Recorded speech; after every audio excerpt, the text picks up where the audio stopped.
The morning air is cool on your wrists, and the tea dust smells faintly earthy in the Ming packing yard. Before the sun reaches the tiles, your hands rest on a stack of pressed tea bricks, each one firm, dark, and quietly warm from the night's work. A wooden scale waits beside you, with its worn beam, hanging basket, and small official weights. Your task is simple in shape, though careful in practice. You lift each brick, brush away loose crumbs, feel the edges, and set it where the tally clerk can count it. Later, the bricks will be wrapped in paper, bound in bamboo sheath, and tied for the long road toward the western trade posts. For now, there is only the bench, the cord, the low voices of other packers, and the slow sorting of good tea from uncertain tea. One brick feels softer than it should, holding a little too much warmth in its center.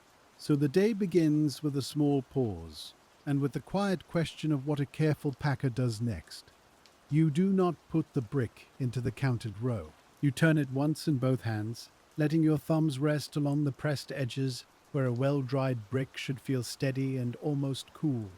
The surface is dark green-brown, tight with leaf and stem, but the middle gives back a faint softness. It is not spoiled, it is not broken, but it is not ready. Beside you, another packer slides a finished brick across his bench with a dry scrape, and the sound makes yours seem quieter than it should. You choose a reed mat near the wall, away from the quota stack, and lay the doubtful brick there by itself. Then you lift the next one from the same night pressing. It, too, holds warmth. A third brick does the same, and now the small question has become a small pattern. The packing yard lies near Ya'an, in the damp edge country of late Ming Sichuan, where tea leaves come down from hillsides and wooded slopes. The leaves have already passed through hands you did not see this morning. They were plucked, withered, steamed or heated, rolled, dried, sorted, and pressed into wooden molds under weight. Some came from older leaves and stems, meant for hard travel rather than delicate cups. Some were pressed for the official trade, where tea could move west through regulated posts, carried by men, mules, and long patience. Your part comes after the pressing, when the brick must leave the room as a dependable thing. That is why the warmth matters. A brick that holds too much damp can change on the road. It may swell under paper, it may sour quietly inside a bundle. It may make an inspector at a distant station cut the cord and ask why the yard mark was trusted. So you set the second warm brick beside the first, then the third. The reed mat begins to look less like a pause and more like an answer. The tally clerk has not looked up yet. He sits under the open side of the shed, where the first grey light reaches his writing board. His brush rests across a shallow inkstone, and beside it is the narrow tally slip for the morning's packing. He is not a high official, but his marks follow every bundle. When he counts, the yard count becomes paper. When paper is sealed, paper becomes obligation. You know this without saying it. You brush another brick with a small palm broom, and the loose crumbs fall like dull brown sand onto the bench. This brick is firm. Its corners are square enough. It gives a dry sound when you tap it lightly against the board. You place it in the good row, where 10 bricks will make a small order before being weighed again. The good row grows, the reed mat grows more slowly. Behind you, the press room is dim, and the smell of the night's work still hangs there. Damp wood, warmed tea, ash from the brazier, and the faint sourness of wet leaf all settle together. A boy carries out another tray, and he has both hands under the plank because the bricks are still close together. He sets the tray near your bench. You can see steam no longer rising, but the smell is fuller than it should be. The older packer across from you notices where your eyes go. He does not speak at first. He only lifts one brick from the new tray, presses it against his cheek for a breath, then lays it back down. His mouth tightens, not in anger, but in recognition. Some heat has stayed in the batch. Maybe the inner stack cooled poorly, maybe the night drying was hurried, maybe the brazier in the drying room burned low when no one wanted to wake the foreman. The cause is still hidden, but the result is in your hand.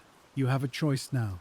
You can let the doubtful bricks pass into the morning count and let the seal carry the blame farther down the road. Or you can slow the yard before the day has properly begun. You take another reed mat from the wall peg. It is dry and faintly curled at one edge. You set it beside the first mat, so the warm bricks can lie apart, with air moving under and around them. The older packer gives one small nod. That is all.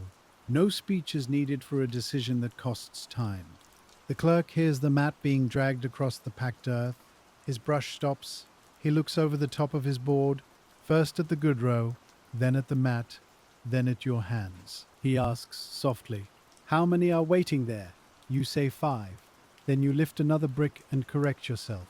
6. The correction is simple, but it changes the air. The clerk puts down the brush and rises, bringing the tally slip with him. His robe is plain, tied close for work, and the hem has old ink marks where he has rested the brush too low. He steps carefully around the sweepings because tea crumbs stick to damp soles. At your bench, he lifts one of the warm bricks with the tips of his fingers, as if it might explain itself. He weighs it first by hand, not by scale. Then he smells the edge. The scent is not rotten, only green and heavy. He sets it down on the mat again. The morning count, he says, will be short if those are held back. His voice is even. He is not accusing you. He is placing one fact beside another, the way he places marks in a column. You look toward the gate, where the road beyond is still empty. Later, porters will come. Later, the inspector may sit at the seal table.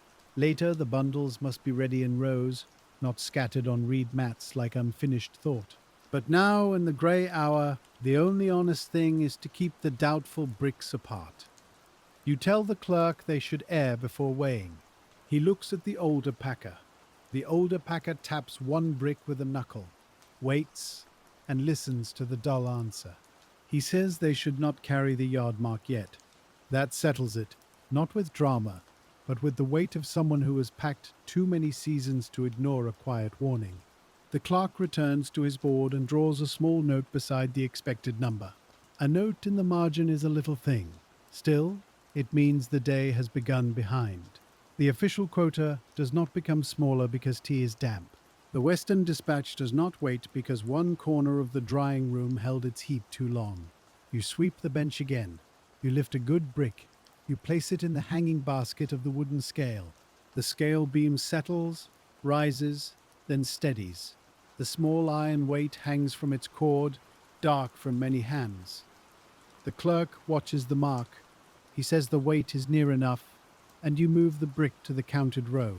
Another brick follows, then another. The rhythm returns, but it is not quite the same rhythm. Now every brick asks to be felt. Every edge asks for attention. The light grows along the tiles above the yard wall, pale at first, then warmer. Roosters call somewhere beyond the storehouse. A mule brays in a neighboring lane. Inside the packing shed, the work remains low and close, made of hands, wood, paper, and breath. You wipe your palms on a strip of cloth tied at your waist. The cloth is never clean for long.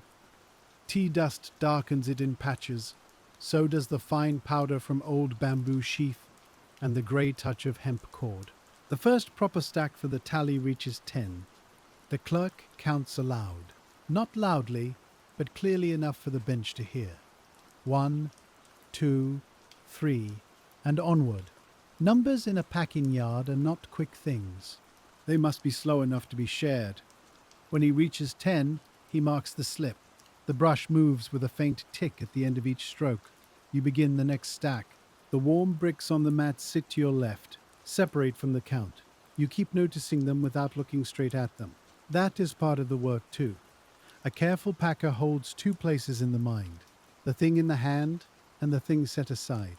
As the morning strengthens, more trays arrive from the press room. The boy is more careful now. He spreads each tray under the open side of the shed, instead of stacking them close.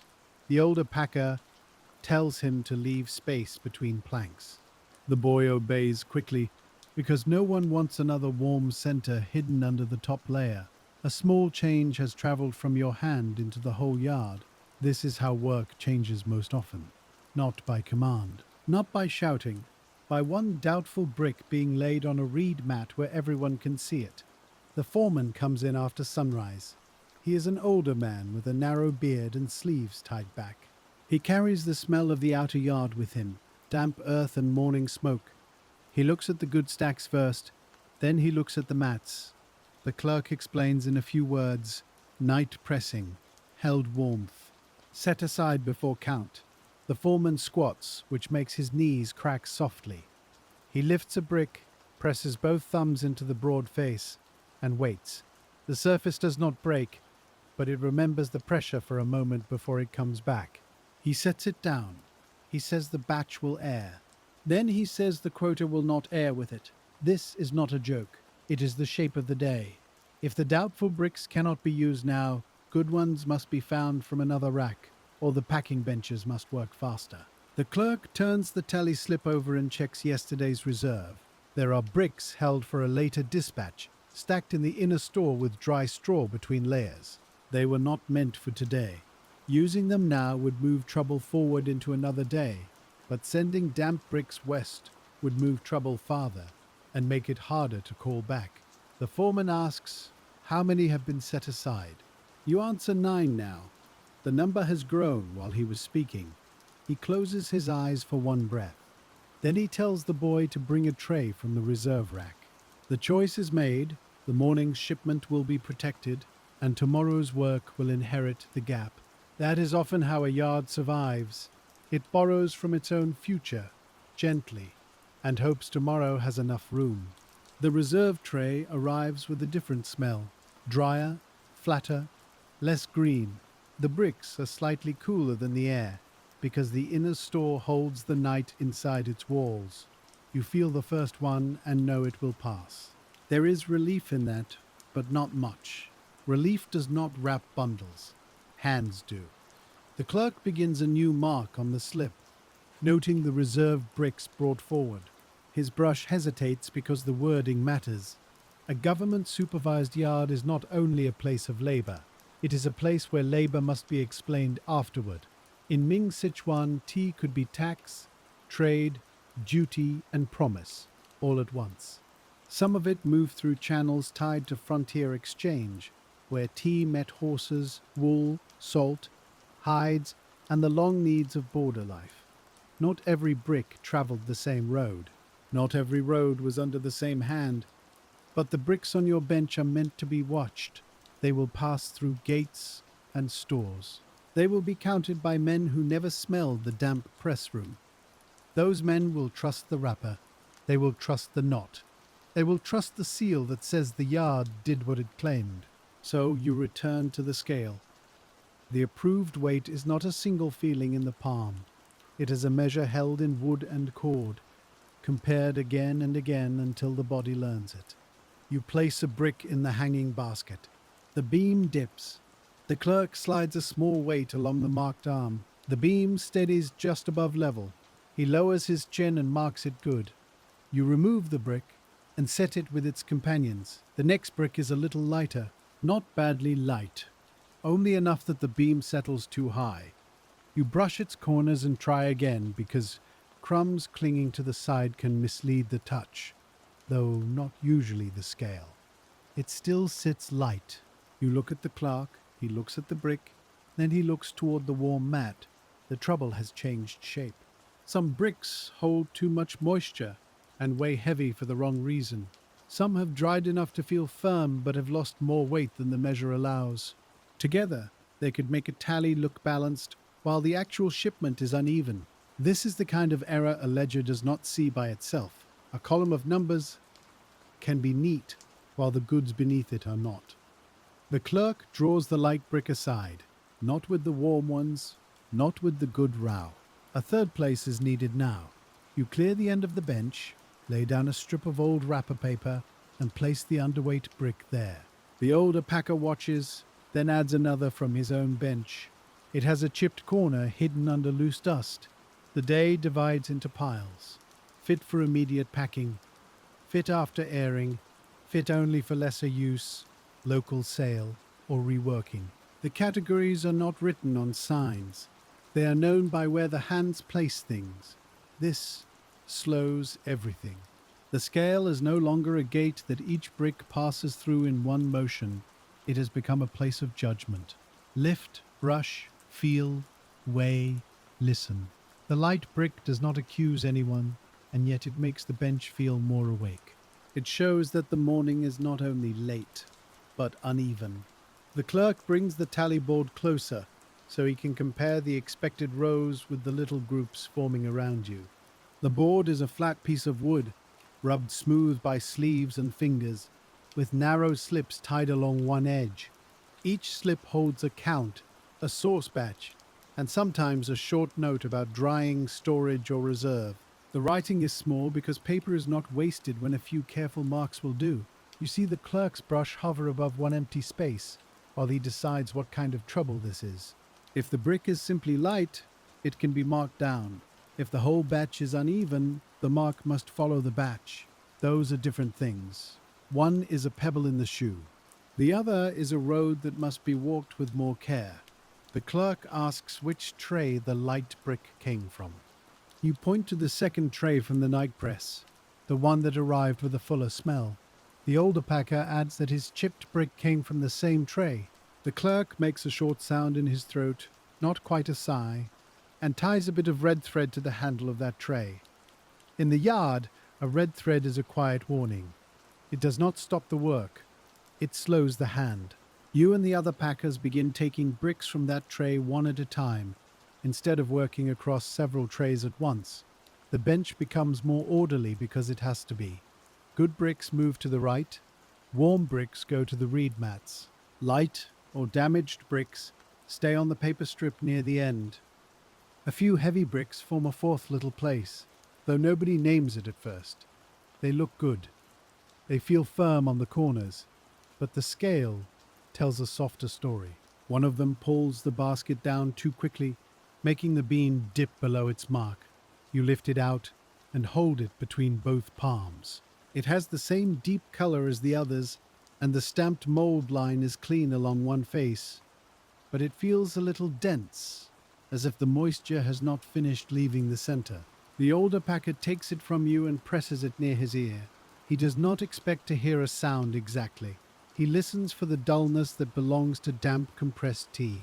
Then he sets it near the warm bricks, though not touching them. The clerk watches this new place appear. He draws another note. There are now bricks that are ready, bricks that may become ready, bricks too light for the official measure, and bricks that may only seem ready because water is still lending them weight. This is the quiet difficulty of packed tea. It is not like counting clay jars where a broken rim is plain. It is not like measuring cloth where length lies out before the eye. A tea brick can carry its weakness in the middle. It can look square and dependable, while holding a little secret dampness where no wrapper can reach. The Ming officials who supervised such trade did not live inside every brick. They had measures, tallies, seals, and punishments. They had clerks who wrote carefully. They had inspectors who pressed red seal paste onto paper. But the first judgment still passed through fingers like yours. You brush the next brick with the palm broom. The bristles whisper over the compressed leaf, and brown dust collects along the bench edge. This one is dry enough. Its face is rough but even. The corners are not perfect, yet they will not crumble under wrapping. You place it in the scale basket, and the beam settles with a calm little sway. The clerk gives a nod. It joins the good row. A small row becomes 10. 10 becomes 20. The numbers begin to return, but the piles beside them keep their own memory. When the boy brings another tray, the foreman stops him at the threshold. He tells him to set it on the low rack near the open air, not directly on the packed earth. The boy looks embarrassed, though no one blames him. He is young enough to think mistakes belong to people. The older men know they often belong to weather, time, wood, haste, and sleeping fires. The foreman asks who watched the drying room in the last part of the night. A man near the back raises his hand. He had banked the brazier when the smoke grew too thick. He says the outer bricks were dry to the touch. He says the room felt warm enough. His voice is low. He is not defending himself loudly, because there is no loud defense against a damp center. The foreman nods once. He says the next night racks must be opened wider before dawn. No one argues. The instruction is simple and already late. For now, your work is to mend the present. You take the good bricks and begin aligning them by size. The official measure is weight, but the bundle needs shape. If one brick has a swollen edge, it can make the wrapper strain. If another is narrow, the cord bites deeper into the bundle and leaves room for shifting. So you match faces, edges, and thickness. You make small companions of them. A long brick lies with another long brick. A slightly shallow brick goes between two steady ones, where the pressure will be even. This is not written in the clerk's tally, but it matters on the road. A porter will feel that choice later, under a shoulder pole. A mule handler will feel it when the load hangs true. A checkpoint clerk may never know why a bundle sits neatly on the table, but your hands will have arranged it hours before. The morning sun rises above the roof tiles, and the yard grows brighter, without becoming dry. Yarn air carries moisture easily. It settles in sleeves. It darkens the packed earth near the water jars. It softens bamboo strips left unwisely on the ground. Tea likes dryness after it has been shaped, but the country around it is often damp, green, and patient. Beyond the yard, hills climb into mist. In those hills, leaves grow on old shrubs and small managed plots tended by households whose names may never touch the official ledger. The leaves come down in baskets. The bricks go out in bundles. Between those two movements lies a place like this, where trade becomes something that can be counted. You turn another brick and find a small split along one edge. It is not deep. It may have opened when the pressed block cooled too quickly on one side. You rub the split gently with your thumb. A few flakes loosen. If wrapped tightly, it might hold. If jostled for days on a mountain path, it might shed crumbs into the paper and make a soft corner. The older packer sees your pause and taps the split with his nail. The sound is thin. He places it in the lesser pile. The clerk marks one more loss. The good row is still growing, but not fast enough. The foreman sends the boy to the inner store again. This time he asks for 2 trays, not 1. The reserve rack will feel the morning's need. A packing yard is full of such quiet exchanges. A clean wrapper used now will not be clean later. A dry brick brought forward today must be replaced tomorrow. An hour spent sorting is an hour taken from tying. Nothing disappears. It only moves. The clerk's brush records some of this movement.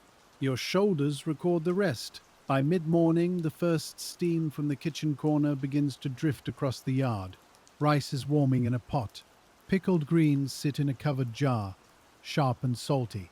Someone has brought a little dried bean curd wrapped in leaf. No one stops yet. The work has not earned a full pause. You can smell food, and that is almost worse than not smelling it. Your stomach notices before your hands do. Still, your hands continue. They lift, brush, turn, and place. The scale creaks softly from repeated use. The cord above the hanging basket twists, untwists, and twists again. Iron weights sit in a row like small dark moons, each one worn at the place where fingers pinch it. The clerk wipes his brush against the inkstone edge, then writes the count for the ready bricks. His lips move as he adds. He uses counting rods for the larger numbers, laying them on the board in neat little patterns. The rods make no sound unless they touch each other. When they do, it is a dry tick, like a beetle against wood. You look at the ready pile and count by tens. It is better, still short. The foreman tells the benches to begin wrapping the ready rows, while the last sorting continues. This changes the yard again. The weighing does not stop, but another rhythm joins it. Paper comes out, bamboo sheath comes out, cord is pulled from coils and measured by arm span. The packing yard becomes wider in the mind. It is no longer only the judgment of bricks, it is the making of them fit for travel. The paper is stacked beneath a cloth to keep dust off. It is not fine scholar's paper. It is work paper, fibrous and slightly rough, strong enough to take a fold and hold a stamped mark. Some sheets show faint specks from the pulp. Some are smoother on one side, and you learn to put the better face outward. A sheet placed wrong can still wrap a brick, but a sheet placed well receives ink and seal more cleanly. The bamboo sheath lies in narrow prepared strips, pale inside, darker outside, smelling faintly green when dampened. It has been split, scraped, and flattened enough to bend around a bundle. If it is too dry, it cracks. If it is too wet, it sweats against the paper. So one packer dips his fingers into a shallow bowl and flicks water across the strips, just enough to wake them. The bamboo changes under moisture. It loses its sharp stiffness. It becomes obedient, but only for a while. Cord is another matter. The hemp cord hangs in coils from pegs, twisted by hands that may belong to another workshop entirely. Some cord is smooth. Some has knots where short lengths were joined. You choose carefully because a road bundle trusts its cord more than it trusts its own shape. A bad knot can loosen under rain. A weak strand can fray where it rubs against another load. The foreman assigns you to the first wrapping bench, while the older packer keeps sorting near the scale. This is a small sign of trust. You know the doubtful bricks now. You also know which good bricks belong together. You take a stack of matched bricks and set them on the paper. The bottom sheet whispers as the weight settles. You square the edges. You press your palm lightly across the top, not to flatten the T, but to feel whether the set rocks. It does not. You fold the paper over one long side, then the other. The first fold must be snug but not strangling. Compressed T is firm, yet its edges can crumble if treated like stone. You tuck the corner with your thumb.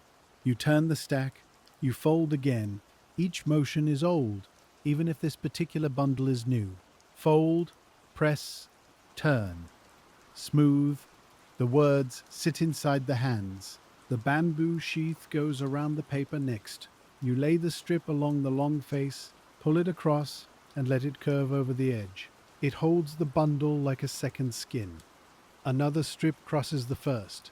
Where bamboo overlaps, it makes a soft clicking sound. You keep the overlap away from the place where the official mark will fall. Marks need a flat home. Suspicion likes wrinkles. The cord comes last for this stage. You loop it under the bundle, bring both ends up, cross them, and turn the bundle toward you.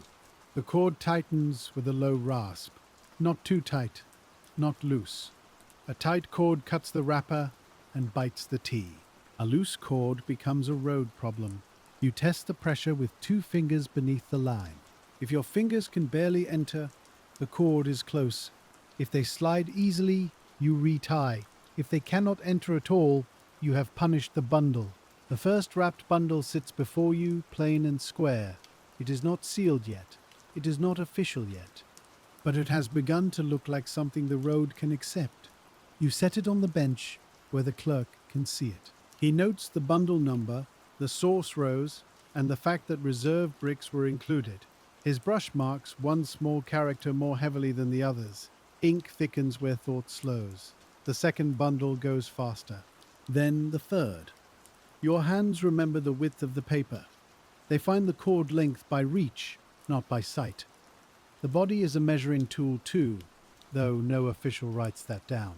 Across the yard, one packer coughs from tea dust caught in his throat. Another laughs softly at something the boy says, then lowers his voice when the clerk glances up.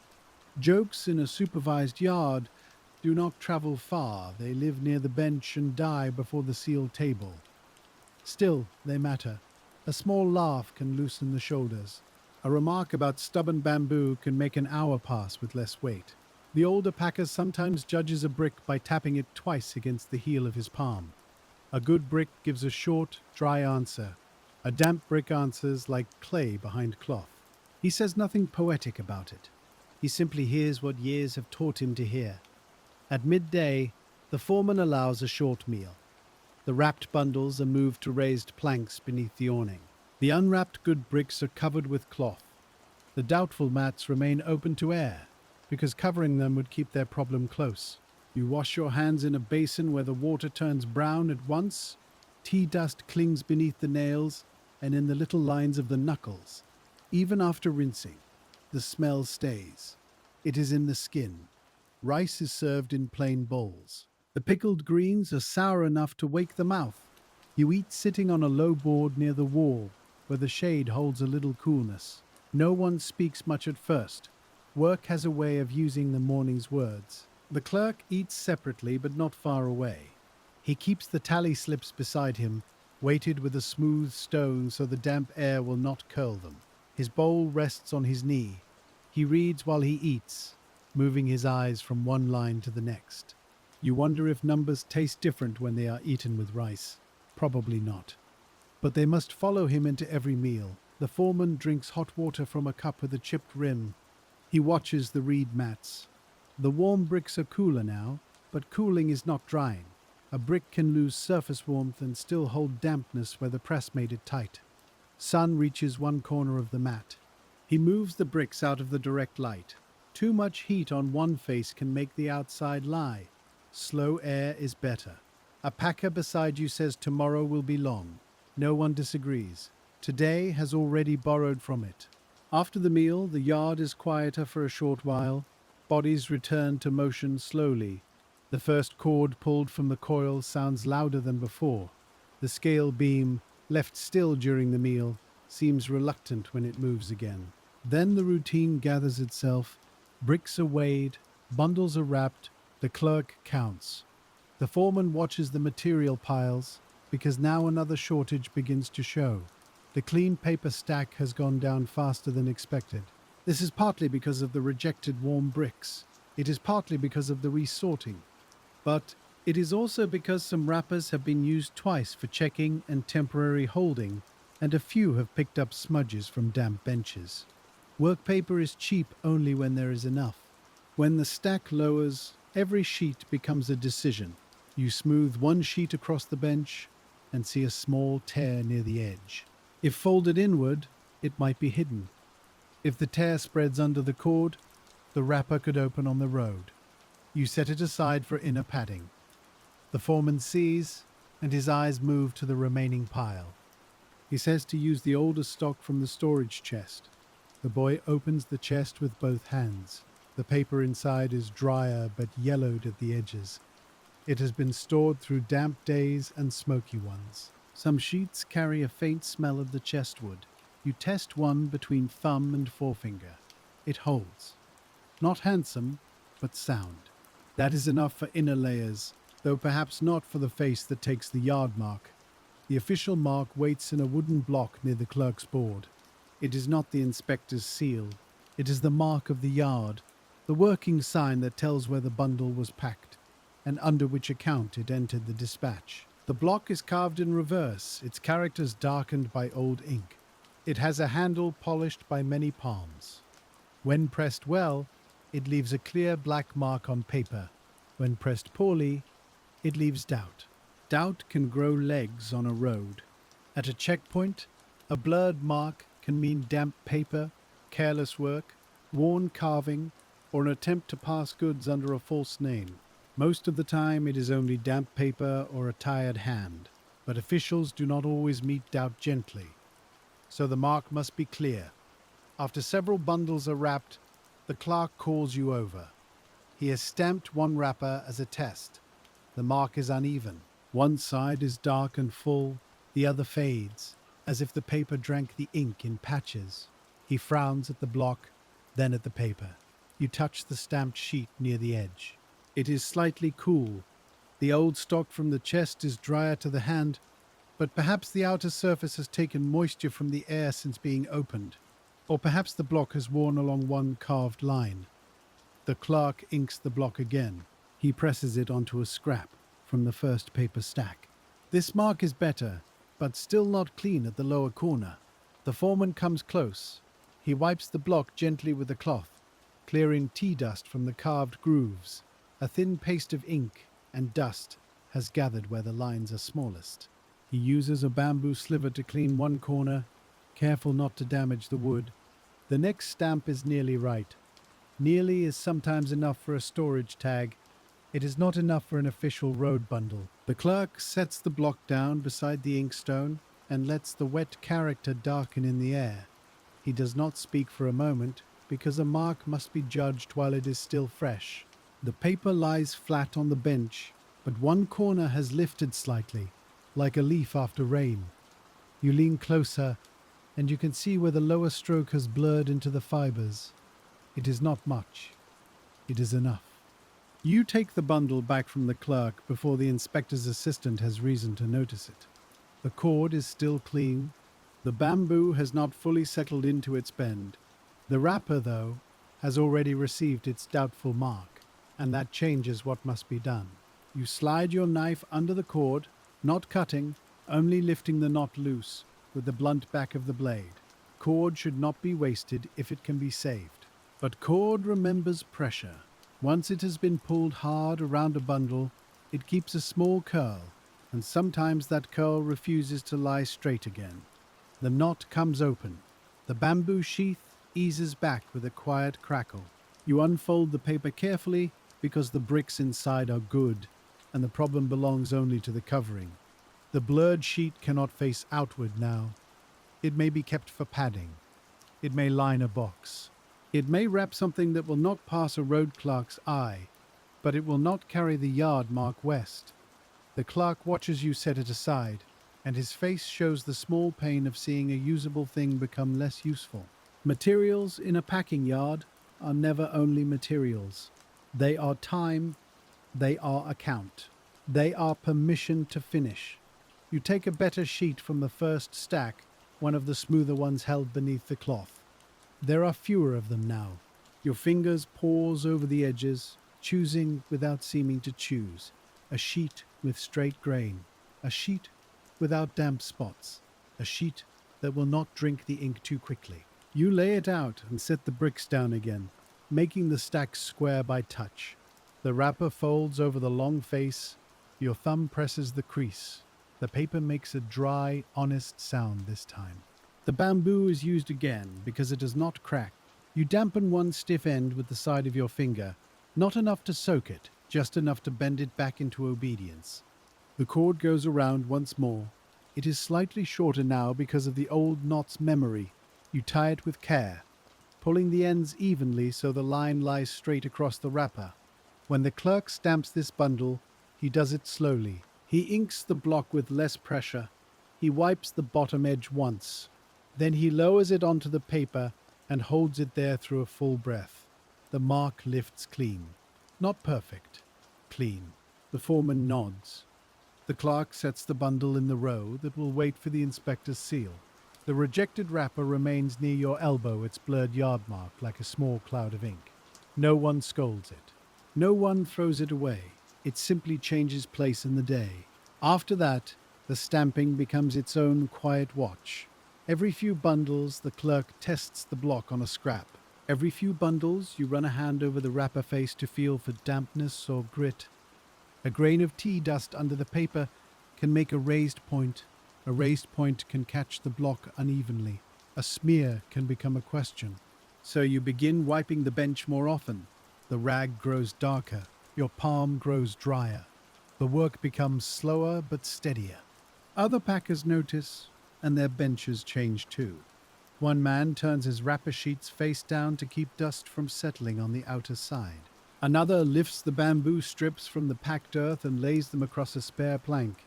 The boy is told to carry paper with both hands and not under his arm. These are small corrections. They do not appear in the tally. But later, when a row of bundles stands clean beneath the awning, those corrections will be there. They will be hidden inside the neatness. The paper shortage does not go away. It becomes a shadow under the work. The foreman opens a second chest, one kept farther back in the store. Its lid sticks because the wood has swollen in the damp season. Two men lift it together, and the hinges complain softly. Inside are older wrappers, bundled with straw cord. Some sheets are strong, some are freckled with age. One corner of the stack has taken the smell of smoke from a winter brazier. The clerk sorts them by sight. You sort them by touch. The best go to the outer faces. The uneven ones become inner guards, folded between brick and bamboo where no mark will fall. The worst are kept for sweeping crumbs into packets or for covering the doubtful bricks while they air overnight. Nothing is quickly wasted, but not everything is trusted. This is one of the quiet lessons of the job. A packer does not ask a weak thing to carry a strong duty. If paper is weak, give it a weak duty. If cord is frayed, use it to tie scraps, not road tea. If a brick is uncertain, set it where air can reach it, and let the ledger wait for truth. The sun has moved past the highest part of the roof. Light falls into the yard at a slant now, making the dust visible. Tea dust is not like flour dust. It is darker, heavier, and faintly sharp in the nose. It settles on cuffs, on hair, on the folds of your sash. When you sweat, it makes fine streaks along the skin. You wipe your wrists and see brown lines remain where the dust has entered the small creases. The boy brings hot water in a clay jar. You drink from a shared cup, turning it slightly where the rim is cleanest. The water tastes of smoke and clay. It loosens the tea dust in your throat. Then the cup moves to the next man and the work resumes. By now, the yard holds several kinds of order. The good bricks have become wrapped bundles. The erring bricks rest on reed mats. The light and damaged bricks sit apart beneath a note. The reserve tray has been half emptied. The clean paper is counted with the eyes. The cord coils hang thinner on their pegs. The bamboo strips, once a pale heap, have become short bundles waiting for hands. The clerk's tally has grown from a simple morning count into a small history of decisions. He has written more than he wanted to write. A good day in the ledger is a day with few explanations. This is not such a day. Still, it is not a bad day. Not yet. A bad day is when the problem leaves before anyone names it. Here, the problems are visible. They sit on mats. They lie in separate rows. They have marks beside them. They take time, but they have not escaped. Toward the middle of the afternoon, the district inspector's assistant arrives before the inspector himself. He is young, but he carries himself as if the brush in his sleeve has weight. He wears a plain dark cap, and his shoes are cleaner than anyone's in the yard. Behind him comes a servant with a small box for seal paste, wrapped in oiled cloth. The assistant does not hurry. He steps into the shade near the seal table and looks over the rows without touching them. Looking is part of his work. Touching comes later. The clerk rises and bows just enough. The foreman does the same. You remain by your bench, hands resting lightly on the next bundle, waiting to see how the rhythm will change. It always changes when inspection enters the yard. Work does not stop, but it becomes more aware of itself. The assistant asks for the morning tally. The clerk brings the board and the slips, holding them with both hands. He explains the warm bricks, the reserve bricks, and the wrappers re-stamped after the block was cleaned. His voice stays even. He does not make excuses. He places each fact in order, the way a packer places bricks inside paper. The assistant listens without nodding. He asks how many were set aside from the night pressing. The clerk gives the number. He asks how many reserve bricks were brought forward. The clerk gives that number too. He asks whether any yard marks were unclear. The foreman answers before the clerk can. One bundle was opened and redone. The doubtful wrapper was retained. The assistant turns his head toward you, not sharply, only enough to connect the words with the hands that did the work. You lift the rejected wrapper from the side of the bench and carry it to the table. The blurred mark shows plainly now that the ink has dried. Its lower edge has feathered into the paper fibers. The assistant studies it.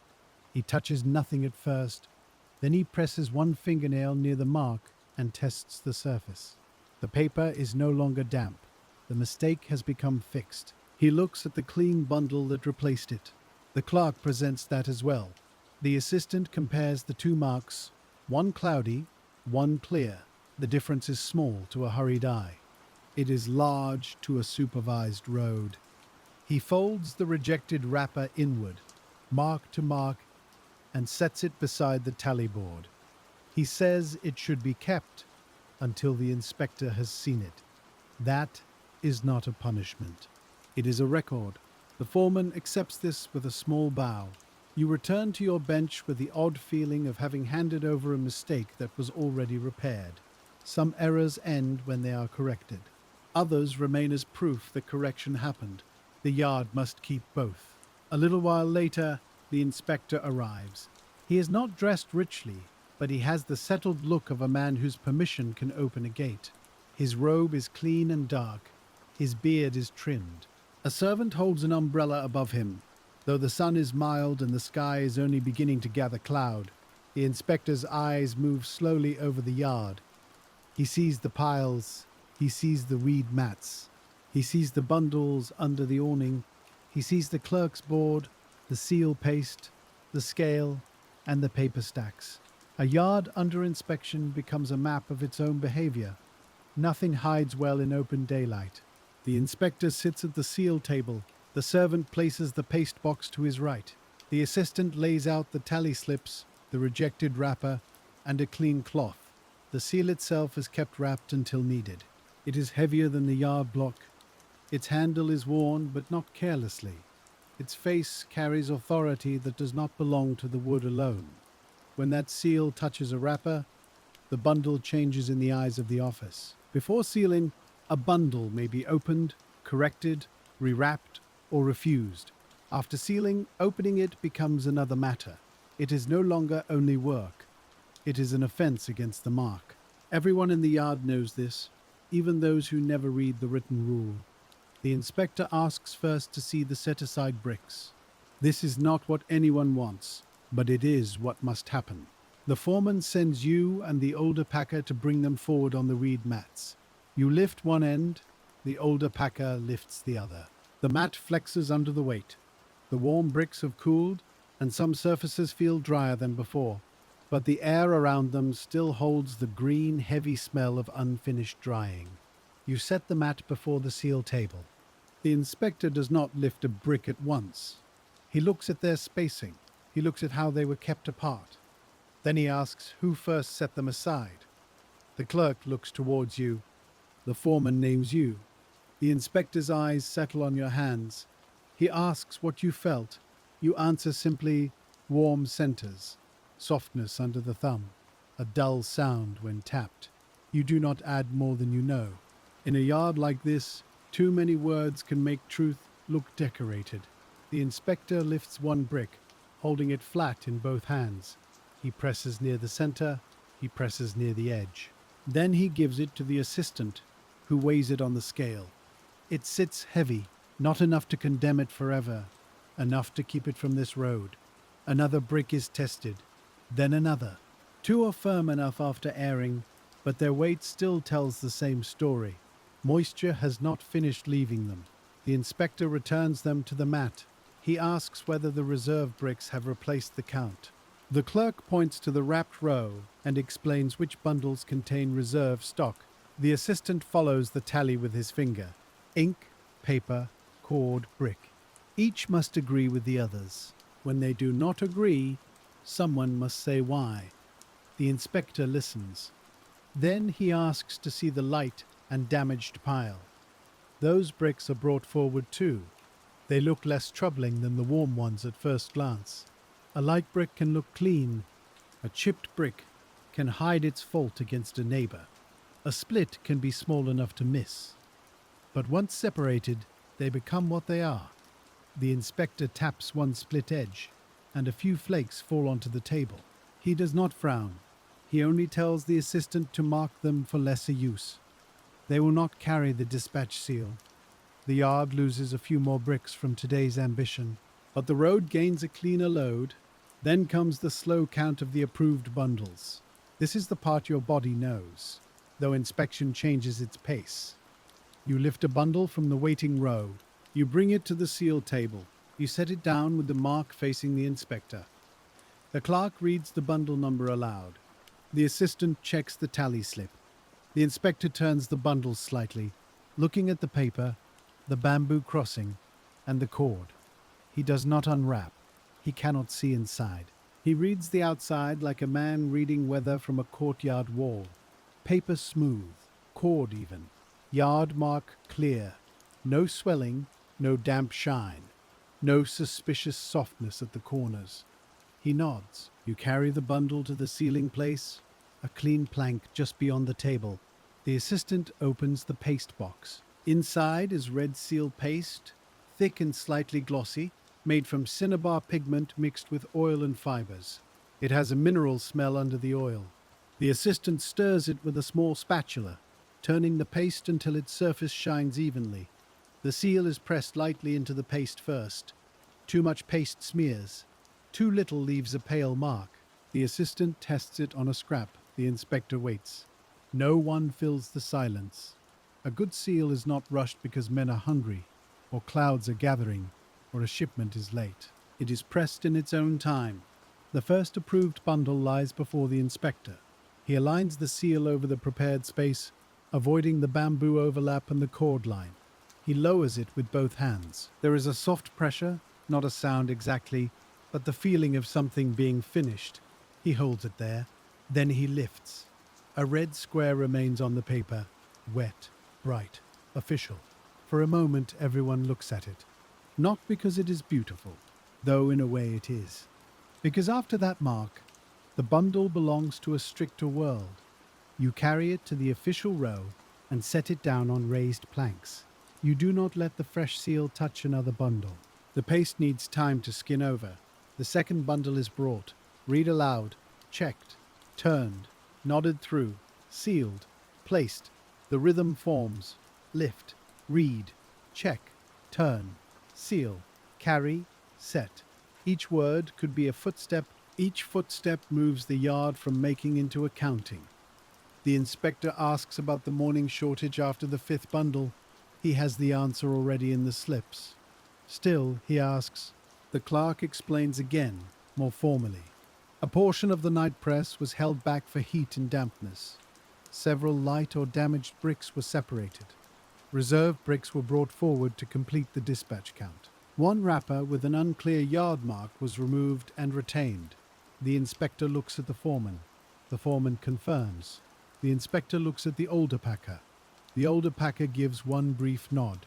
Then the inspector looks at you. You lower your eyes. Your hands are at your sides, dusted brown along the fingers. He asks whether the warm bricks were mixed with the approved row at any time. You say no. He asks whether the bundles now sealed contain any from the set-aside mat. You say no. The clerk confirms with the tally. The assistant writes a note beside the seal count. The brush makes a thin scratch. That scratch may matter later. It may never be read again. The yard lives with both possibilities. The count resumes.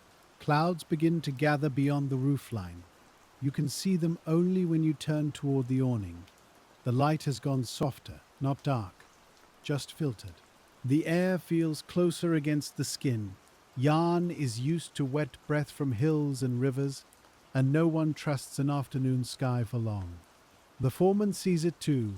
He tells the boy to check the mats stored near the gate. The boy runs, then remembers himself near the inspector and slows to a quick walk. The sealing continues.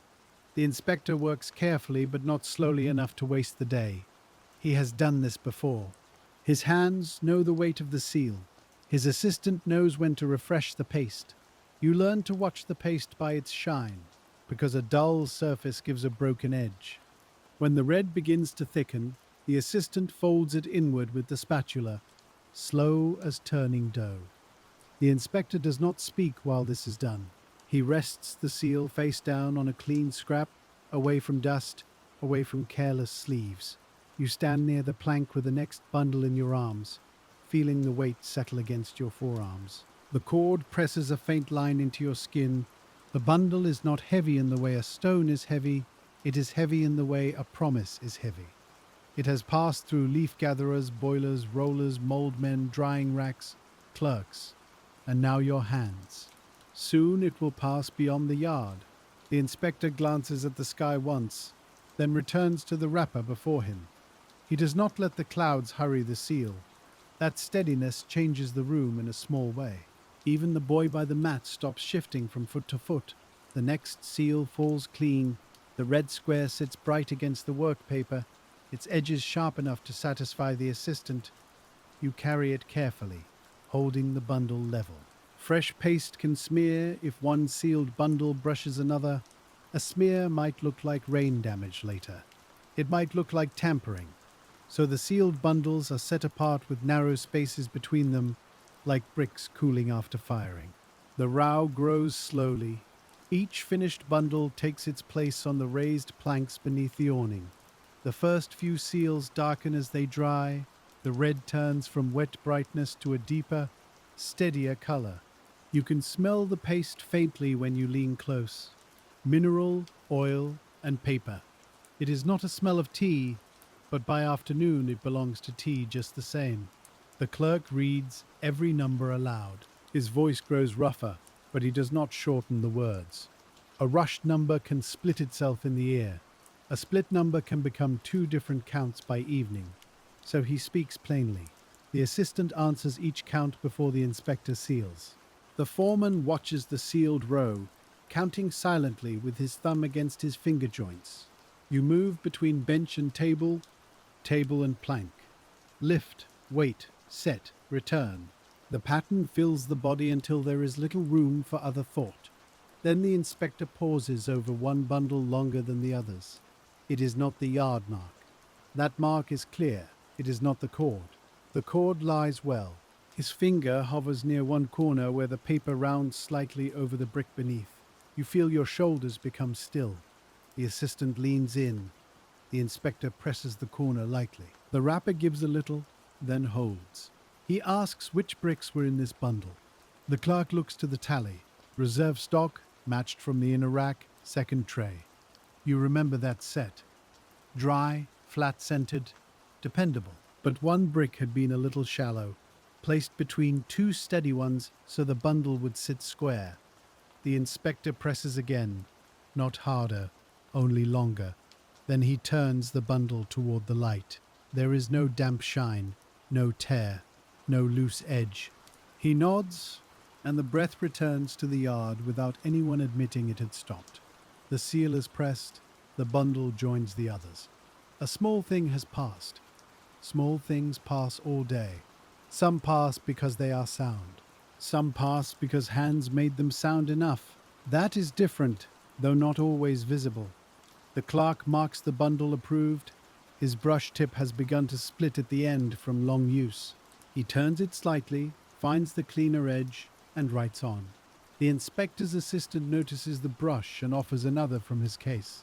The clerk accepts it with both hands. Even tools have a place in the order of a day. A bad brush can make a good note look careless. A careless note can make a good bundle look doubtful.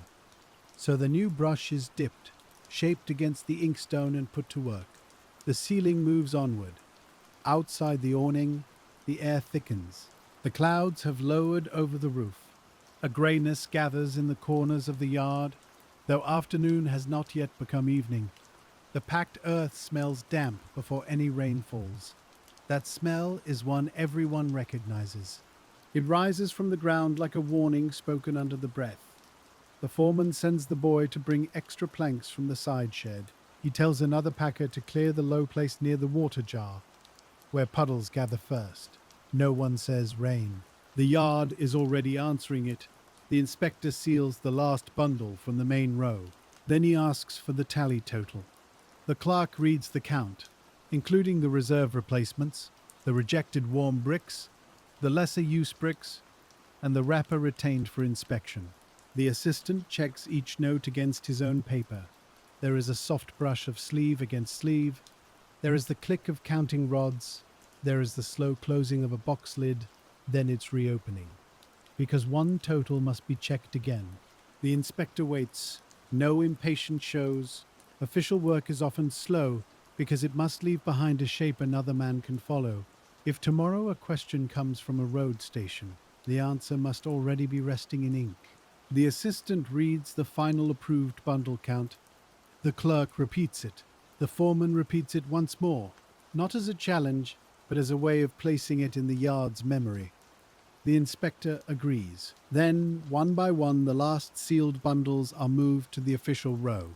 The rejected wrapper remains folded beside the inspector's papers. The warm bricks remain on the reed mat. The light and damaged bricks remain under their small note. Everything has a place now. Not a comfortable place. A proper one.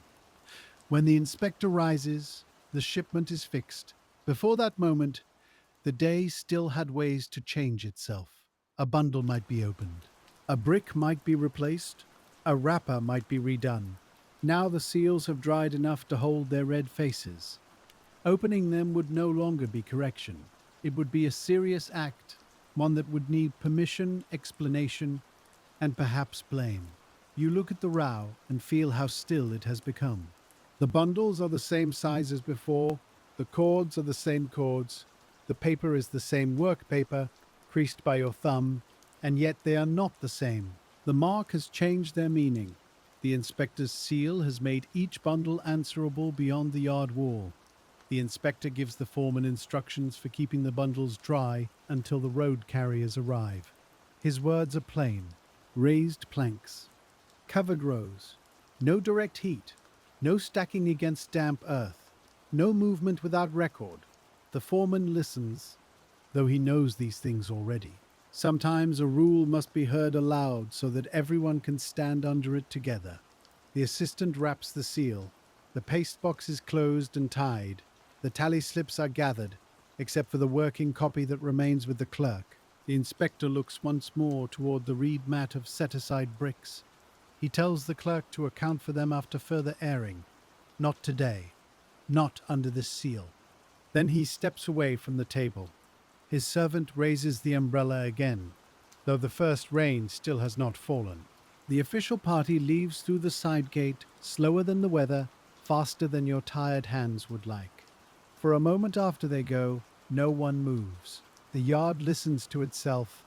Then the foreman claps his hands once, softly, not to startle, only to release the stillness. The sealed bundles must be moved deeper under the awning. The planks must be raised, the mats must be brought. The day has not finished with you. You bend to the nearest bundle, but now you lift it differently. Before the seal, your hands made changes. Now your hands protect. You slide both palms under the bundle, keeping the sealed face up. The paste is dry to the eye, but not fully beyond harm. You carry it to the longer awning near the gate, where air moves through the open sides. The boy has laid extra planks there, resting them on low blocks. The planks are old, scarred, and faintly warped. The foreman kneels to test them. If a plank rocks, the bundles will rock. If a bundle rocks, cord rubs paper. If paper wears, questions begin. So the foreman wedges a flat chip under one block. The plank steadies. You set the first bundle down. A second follows. Then another. They are placed with a finger's width of air between them. Too close, and dampness lingers. Too far, and the row eats space the yard does not have. Spacing is another measure of the body. The width of a finger, the span of a palm, the length of a forearm for cord, the reach of a step between rows. The official weights may sit on the scale, but much of the yard is measured by flesh. The clouds move lower. A wind presses through the gate, cool and carrying the smell of wet stone. A loose corner of wrapper paper lifts on the bench and settles again. The boy runs to catch it before it skids toward the earth. He catches it with both hands, proud for a breath, then embarrassed to be seen. The older packer smiles without showing his teeth. The first drops strike the courtyard tiles near the office roof. Not many. Soft, separate dark marks. Then a few more. Rain in Sichuan can begin politely. It can tap the roof as if asking permission. Then, when no one objects, it can settle in for hours. The foreman orders the woven mats lowered over the open side of the awning. The mats are made from reeds and split bamboo, rough to the hand, smelling of stored grass. They do not stop all moisture. They break the slant of rain.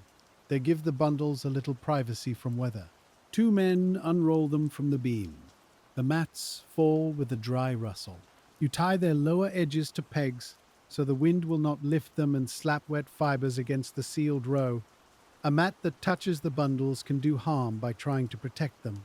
It can bring dampness close. It can smear paste. It can trap warm air, so you tie it away from the planks, leaving a narrow passage where air can move. The rain becomes steadier.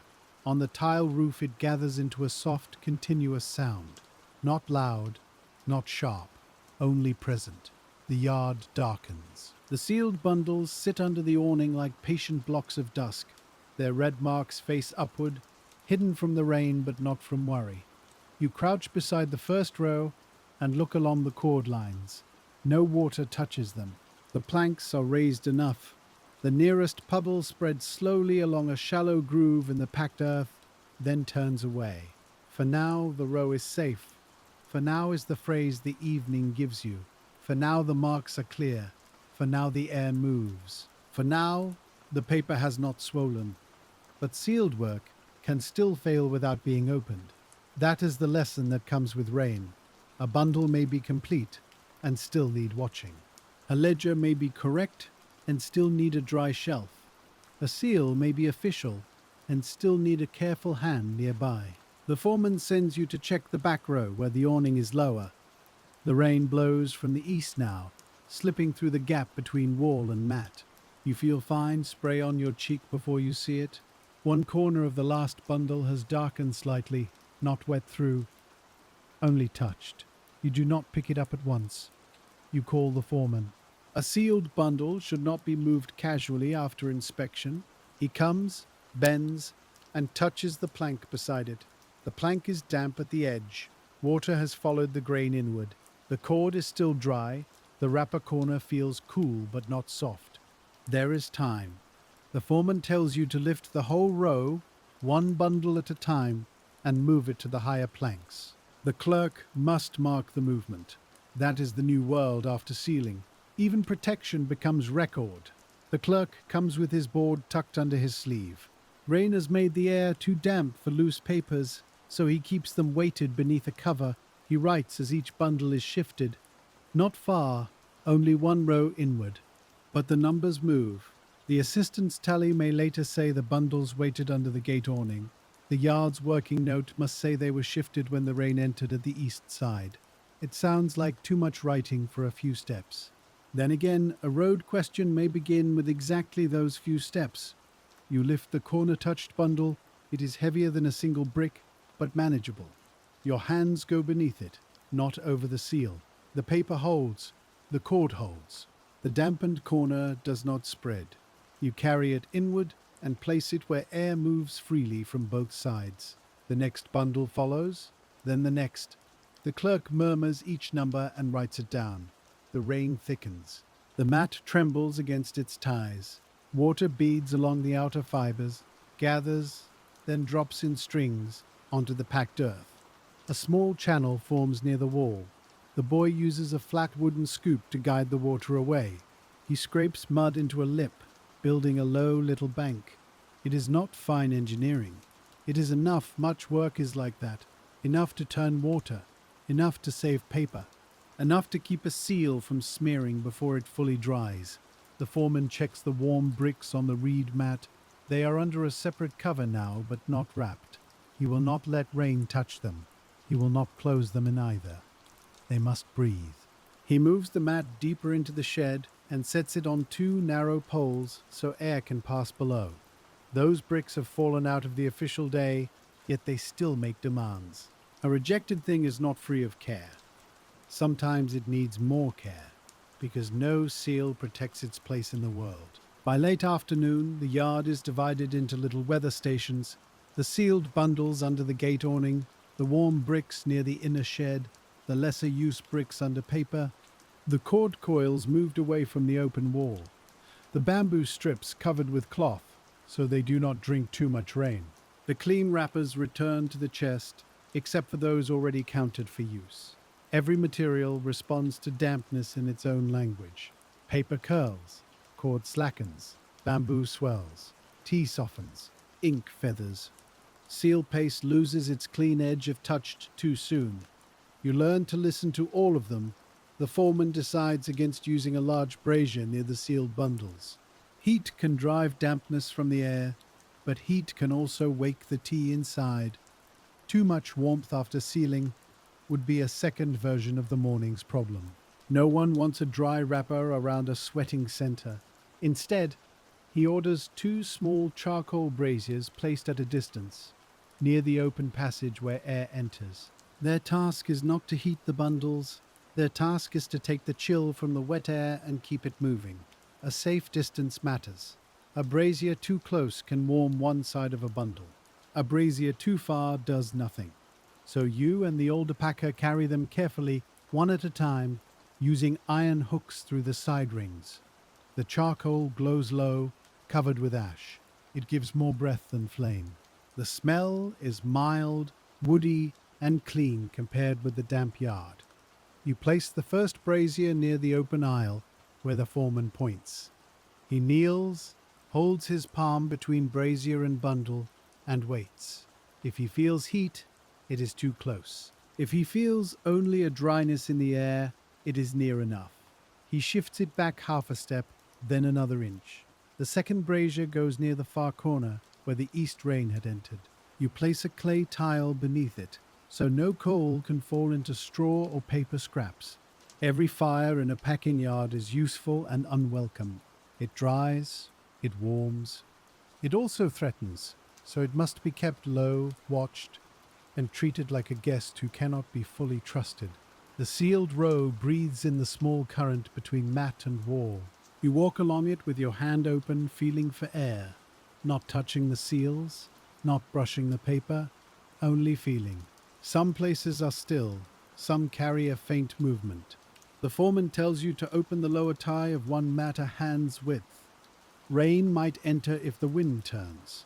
Still air will certainly linger if nothing changes. You loosen the tie. The mat lifts slightly.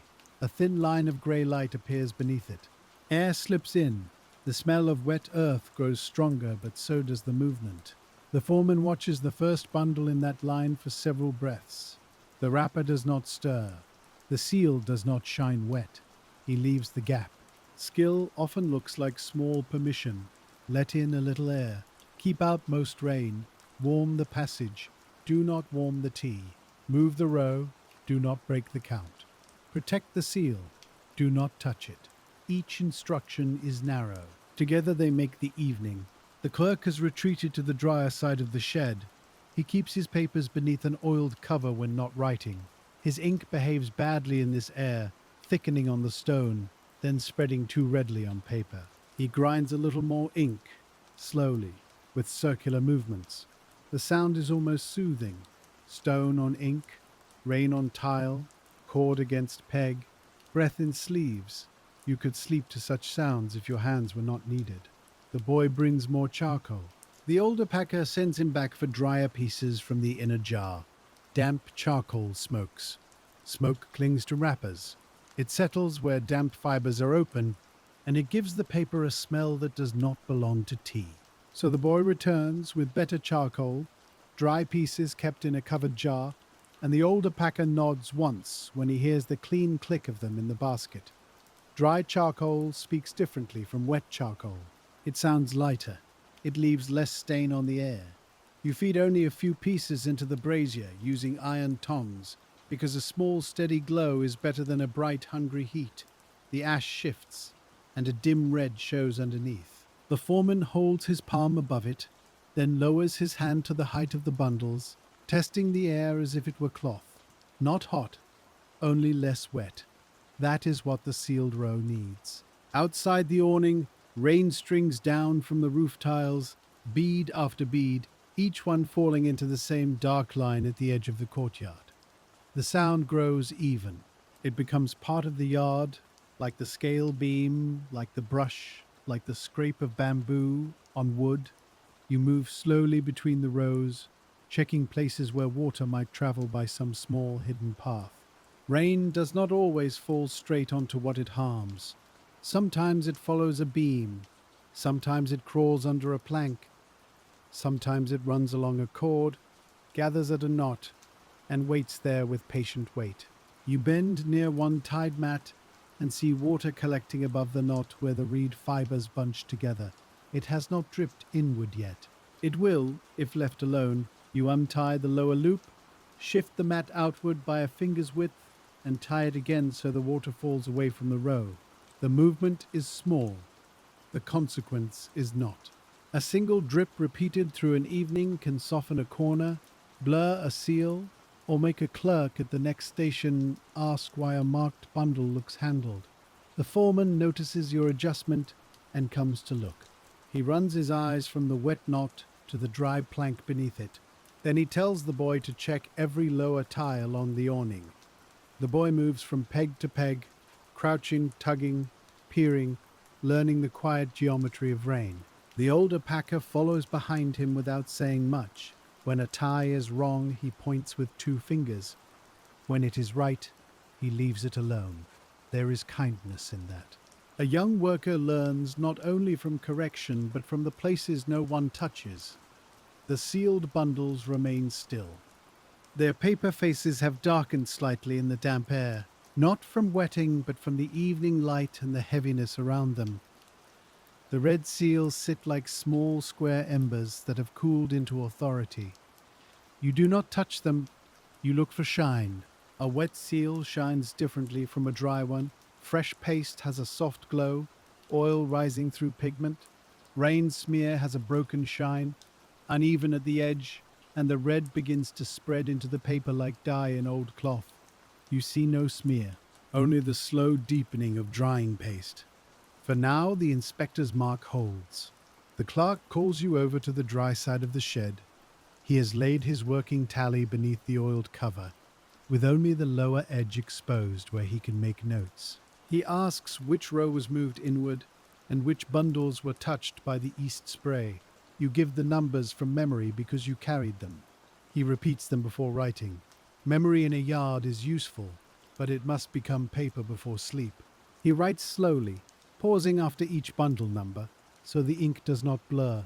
The new brush works cleanly, but the damp air thickens everything. Even a simple mark seems to take longer to become itself. He blows gently over the fresh line, not enough to scatter dust, only enough to help the surface dull. Then he slides the cover back over the slip. You return to the bundles. This is the evening's shape now. Move. Check. Record. Wait. Move again. The rain becomes lighter for a while and the yard seems to exhale. Men straighten their backs. The boy stops scooping water and rubs his wrist where the wooden handle has pressed a mark. Someone says the worst may pass north of the yard. No one answers too quickly. Weather is like a magistrate who has not yet spoken. The foreman sends one man to look at the lane beyond the gate. The man returns with water shining on his cap and says, "The road stones are slick, but not flooded." This matters for the morning. Porters can walk slick stones, mules can be led over them with care. A flooded lane delays everything, and delay makes sealed bundles sit longer in damp air. The foreman hears the report and nods. He tells you to turn the outermost bundles end for end. Not all of them, only those nearest the open side where one face has felt more damp air than the other. Because the bundles are sealed, you cannot open them. Because they are wrapped, you cannot dry the inside. But you can keep one side from carrying the whole evening. You take the first bundle gently. Your fingers go beneath the cord line, not over the seal. You lift, turn, and set it back with the dry side toward the open air. The clerk watches from his board and marks the row rotation with a short note. It feels strange that turning a bundle should enter the record. Yet, after sealing, even modest care must leave a trace. The second bundle is heavier in the hands, or perhaps your arms are tired. You turn it the same way. The cord line is firm. The bamboo sheath gives the faintest creak as weight shifts inside. No crack, no looseness. You set it down and slide it no farther than necessary. The older packer watches the spacing after every turn. He uses a sliver of bamboo as a gauge, slipping it between bundles to make sure air can pass. He does not need the gauge. His fingers know the measure. But in the dimmer light, the sliver keeps tired eyes honest. By the time the outer row is turned, the rain has settled into a misting fall. The awning drips less. The courtyard shines more. The first brazier has burned down to a soft bed of ash, with 2 red points near the center. You add 1 piece of charcoal, only 1. It catches slowly without flame. The air near it trembles faintly, like breath above hot tea. The foreman approves, and tells the boy to bring the night lanterns. Lantern light changes the bundles. In daylight, they are work. In lamplight, they become watch. The boy hangs one lantern from the awning beam, another near the clerk's board, and a third by the inner shed where the set-aside bricks rest on their poles. The lanterns are made of thin frame and oiled paper, patched in more than one place. Their light is yellow and mild. It does not drive away the dark. It gives the dark a shape. Your shadow moves across the sealed row as you pass. For a breath, your own hand looks like someone else's hand, thin and long on the paper faces. Then the shadow breaks at the cord and disappears. The clerk closes his main inkstone to keep rain breath from softening the unused ink. He leaves only a small dish open for evening notes. His shoulders are hunched now. Clerks tire differently from packers. Their backs ache from stillness. Their eyes blur from small strokes. Their fingers cramp around a brush instead of cord. Still, he remains in the yard because the bundles remain in the yard.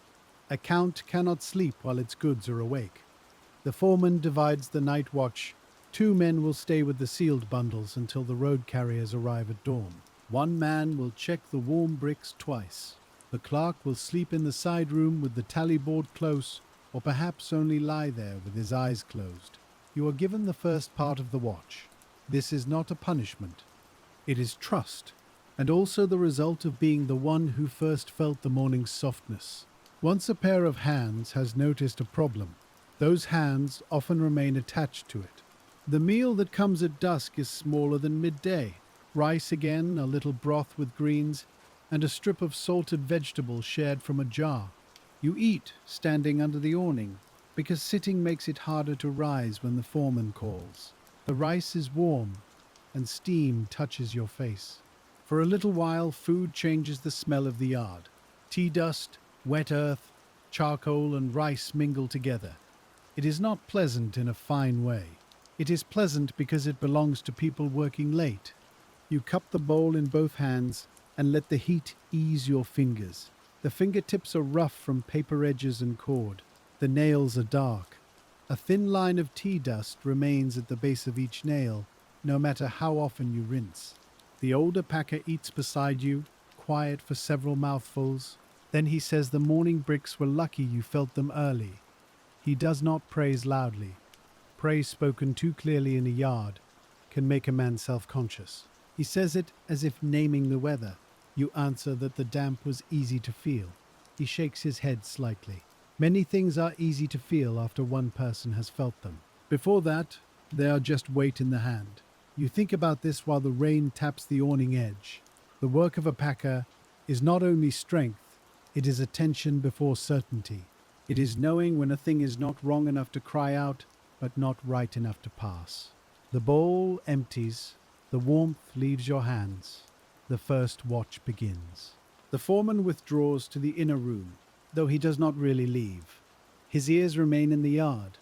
The clerk sets his board near the side room door. The boy curls near the dry paper chest, asleep almost at once, one arm folded under his head. The older packer sits on an upturned basket near the braziers. You walk the rows, slowly, not because walking faster would be forbidden, because the eye sees more when the foot does not hurry. The first row is dry. The second row is dry. At the third row, one cord has relaxed slightly where the bamboo sheath rounded under it. This can happen in damp air. Hemp fiber drinks a little moisture and loses its bite. You crouch. The knot has not opened. The wrapper is not loose. Still, if a porter lifts this bundle by the cord in the morning, the slack might shift. But the seal means you cannot untie and retighten without authority. You call the older packer. He comes with the lantern held low. He looks, then presses the cord lightly where it crosses the bamboo, not near the seal. He says, it has settled, not failed. He tells you to wedge the bundle more closely between 2 steady ones until morning, with air still passing at the ends. That way the cord will not carry side strain alone. You shift the neighboring bundles by a thumb's width. The clerk, half in shadow, asks for the number. You give it, he writes it. The note is small, the action is smaller. But now the bundle's place in the row explains the choice made around it. Past midnight, the rain stops fully. At first, no one trusts the silence. Water continues dripping from eaves and mats, so the yard still sounds wet. Then the drip slows. The packed earth glistens under lantern light. The open gap beneath the mat shows only dark air beyond. You loosen one more tie to let the yard breathe. Mist enters, cool but moving. The braziers are almost ash. The older packer stirs them once, then leaves them low. There is no need to fight a rain that has ended. There is need to avoid making a warm pocket under the awning. You stand still and listen. Beyond the wall, frogs call from a drainage ditch. Farther away, a night watchman knocks wooden clappers somewhere in the lane. 2 dull taps, then a pause. The sound travels through wet air with a softened edge. Inside the yard, the bundles say nothing. Finished work is quiet when it is holding. Near the inner shed, the warm bricks wait on their poles. You go to check them because the foreman told one man to do it, and that man has dozed near the doorway. You do not wake him at first. You lift the lantern and look. The bricks are spaced apart, their dark faces dull in the low light. You touch one edge. Cool, you press the center. Still a little yielding. Not as much as morning. Enough. Another has firmed at the corners, but holds a heavy scent when lifted. You set it down carefully. These will not be morning road tea. Perhaps after slow airing some can be re-dried. Perhaps some will be broken and sold for lesser use. Perhaps 1 or 2 will be judged never fit for a mark. Nothing about them is dramatic. They are simply unfinished in a yard that needed them finished. You wake the assigned man gently and tell him the bricks remain as before. He startles, ashamed, but you shake your head once. The night is long. A man sitting still after a day of cord and lifting will drift if the rain sings too evenly. He rises, splashes his face from the basin, and takes the lantern from you. You return to the sealed row. The older packer has closed his eyes, but he is not asleep. Or if he is, he wakes before you speak. He asks about the bricks. You say they still hold dampness. He nods. Some tea, he says, needs to be told no more than once. Some needs to be told no for several days. The words sit in the night with a plain kind of wisdom. A little before dawn, the yard changes without light. Animals begin to make sounds beyond the gate. A mule snorts. A man coughs. Wooden poles knock against one another. The road carriers have arrived earlier than the sun. They do not come in at once. The gate remains barred until the clerk and foreman are ready, because sealed bundles must not disappear into half-light and good intentions. You wash your face quickly in cold water. Tea dust smears, then thins. It never fully leaves. The foreman steps out from the inner room with his robe tied close and his beard flattened on one side from sleep. The clerk follows, carrying the tally board wrapped in oiled cloth. His eyes are red, but his hands are steady. The boy wakes with a fold mark across his cheek. He sees the carriers at the gate and jumps up too fast, knocking his knee against the paper chest. No one laughs. Dawn work has no room for sudden laughter. The gate beam is lifted. The outer leaves open inward, and the wet lane shows beyond, grey and narrow. Porters stand there with shoulder poles, rope pads, and rain-dark hats. Mule handlers hold animals by short leads, their coats damp at the edges. A road clerk comes with them, carrying his own packet of slips. He is not from the yard, he belongs to the movement beyond it. His task is to receive what the yard releases, and to make the next count agree with the last one. He bows to the foreman bows back. Neither man overdoes it. The tea is official enough for care, not grand enough for ceremony. The road clerk asks whether the shipment was sealed yesterday. The yard clerk says yes, under the inspector's mark. The road clerk asks whether the bundles remained unopened. The yard clerk says yes. The road clerk asks whether any were shifted during rain. The yard clerk says yes, and opens the working tally to the note.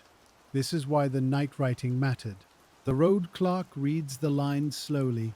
He looks at the sealed rows. He looks at the awning, the raised planks, the mats still dripping at their lower edges.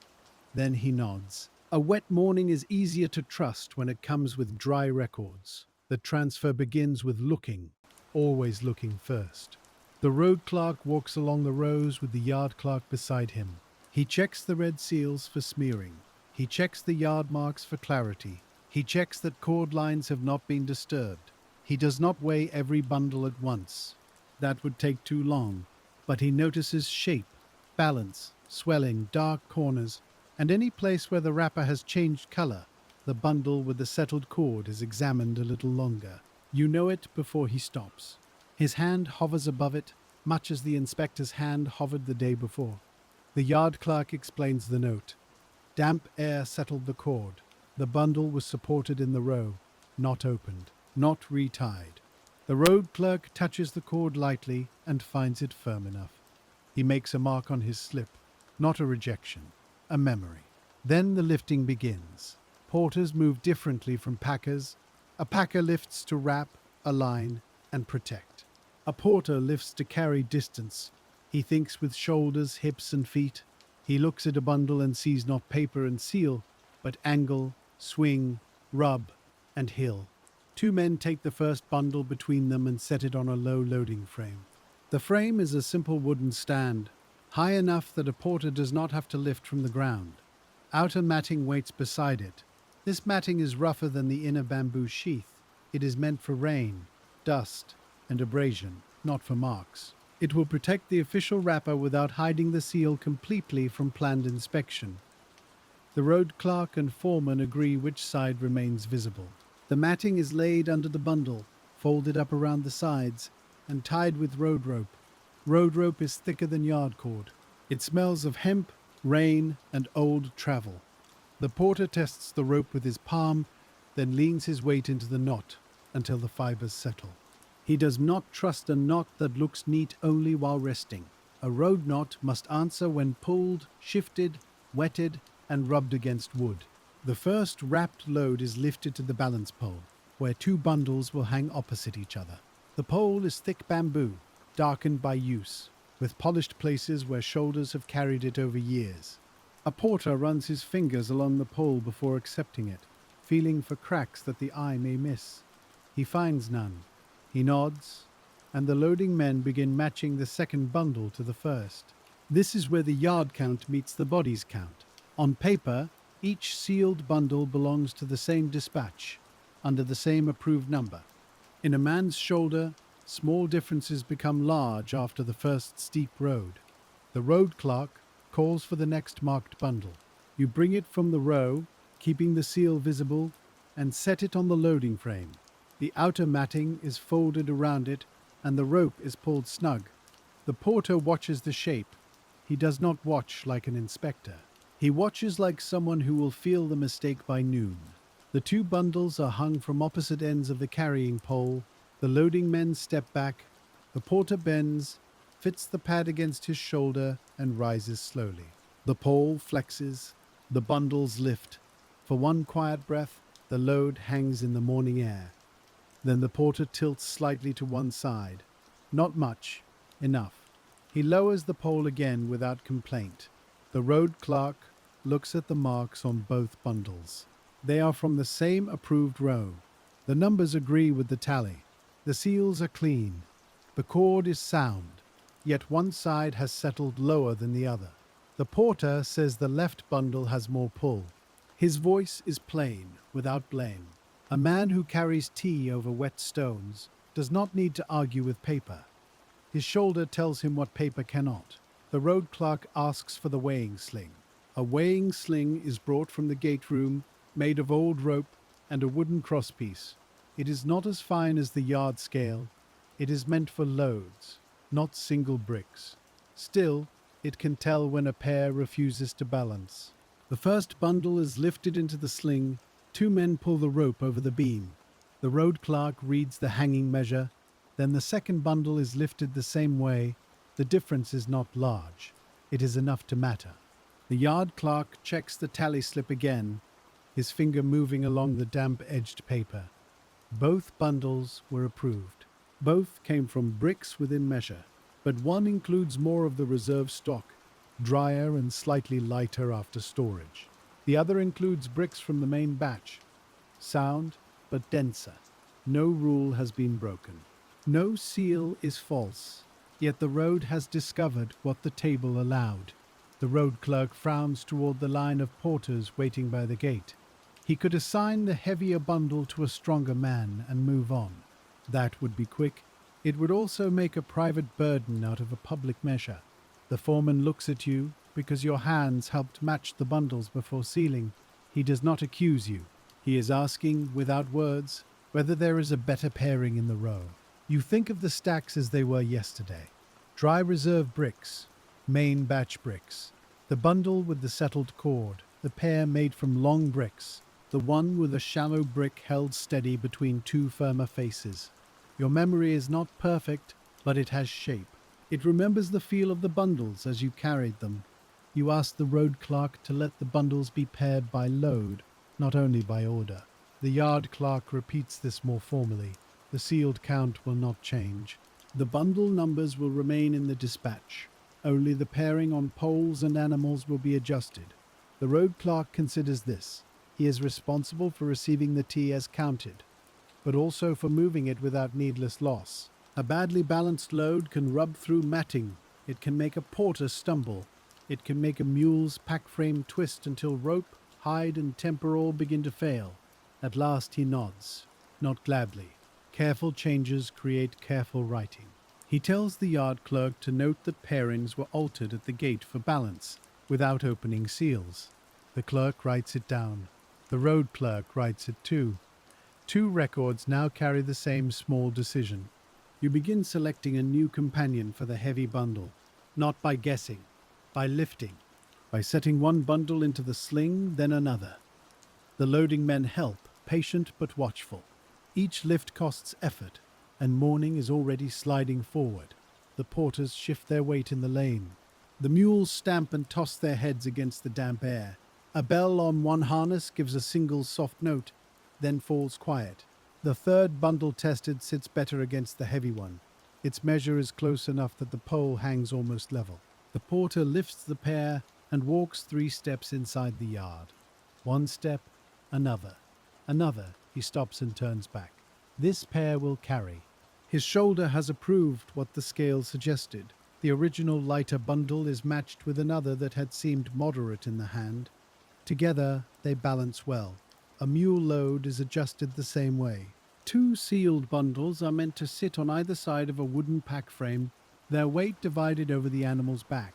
If one side pulls low, the frame twists. If the frame twists, the rope tightens unevenly. If the rope tightens unevenly, the wrapper corners suffer. So the mule handler stands beside the animal and watches while the load is hung. The mule flicks one ear.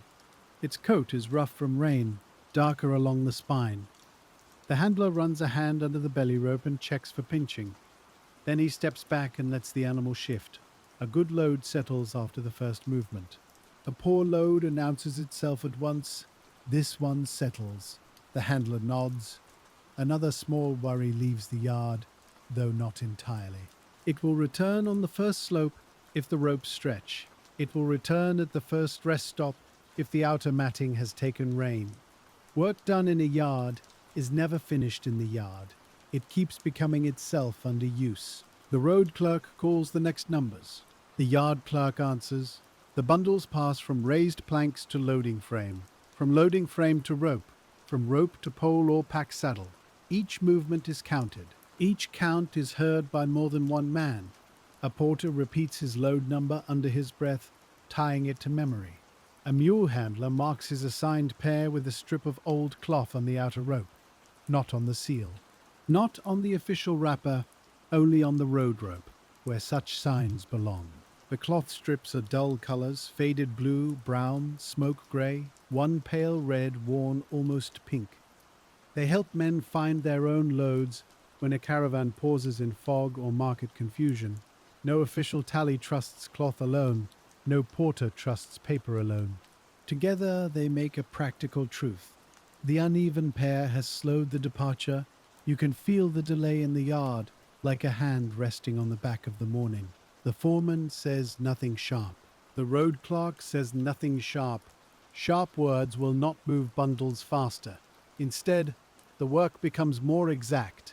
Every load is now tested a little longer before leaving the frame. Porters lift and lower. Mule handlers tug their ropes and stand back to watch the pack settle. The yard clerk reads, and the road clerk repeats. The boy carries out a matting and tries not to trip over the wet edges trailing near his feet. The older packer keeps near the sealed row, ensuring no bundle is taken out of order without being called. Order matters more when adjustments are made. If men begin choosing freely, the count begins to loosen. If the count loosens, trust loosens with it. So each change passes through voices. This bundle with that one. This number paired to that number. This load for the second porter. This pair for the grey mule. This note in both ledgers. The T does not move quickly, it moves carefully. Beyond the gate, the lane brightens. The wet stones hold the pale morning like dull metal. Steam rises from the backs of animals as their warmth meets the cool air. One porter chews a piece of dried grain cake while waiting, holding it in the corner of his mouth, so both hands remain free. Another adjusts the cloth pad on his shoulder, folding it twice where the pole has rubbed through old padding. A third sits on his heels, eyes half closed, saving his legs before the road asks for them. They are not idle. Waiting is part of carrying. A man who begins a mountain road already restless wastes strength before the first climb. The road clerk asks for the weather note from the night. The yard clerk shows him the line about rein, row movement, and end turning. The road clerk reads it, then looks at the matting being tied around each bundle. He orders the outer folds to overlap downward, like roof tiles, so any new rain will run off instead of into the seam. The loading men already know this. Still, they adjust every fold with visible care. When a rule has been spoken, hands must show they heard it. You help fold one mat over a bundle that had been near the open side of the awning. The mat is rough against your fingers. Small fibers catch at the skin.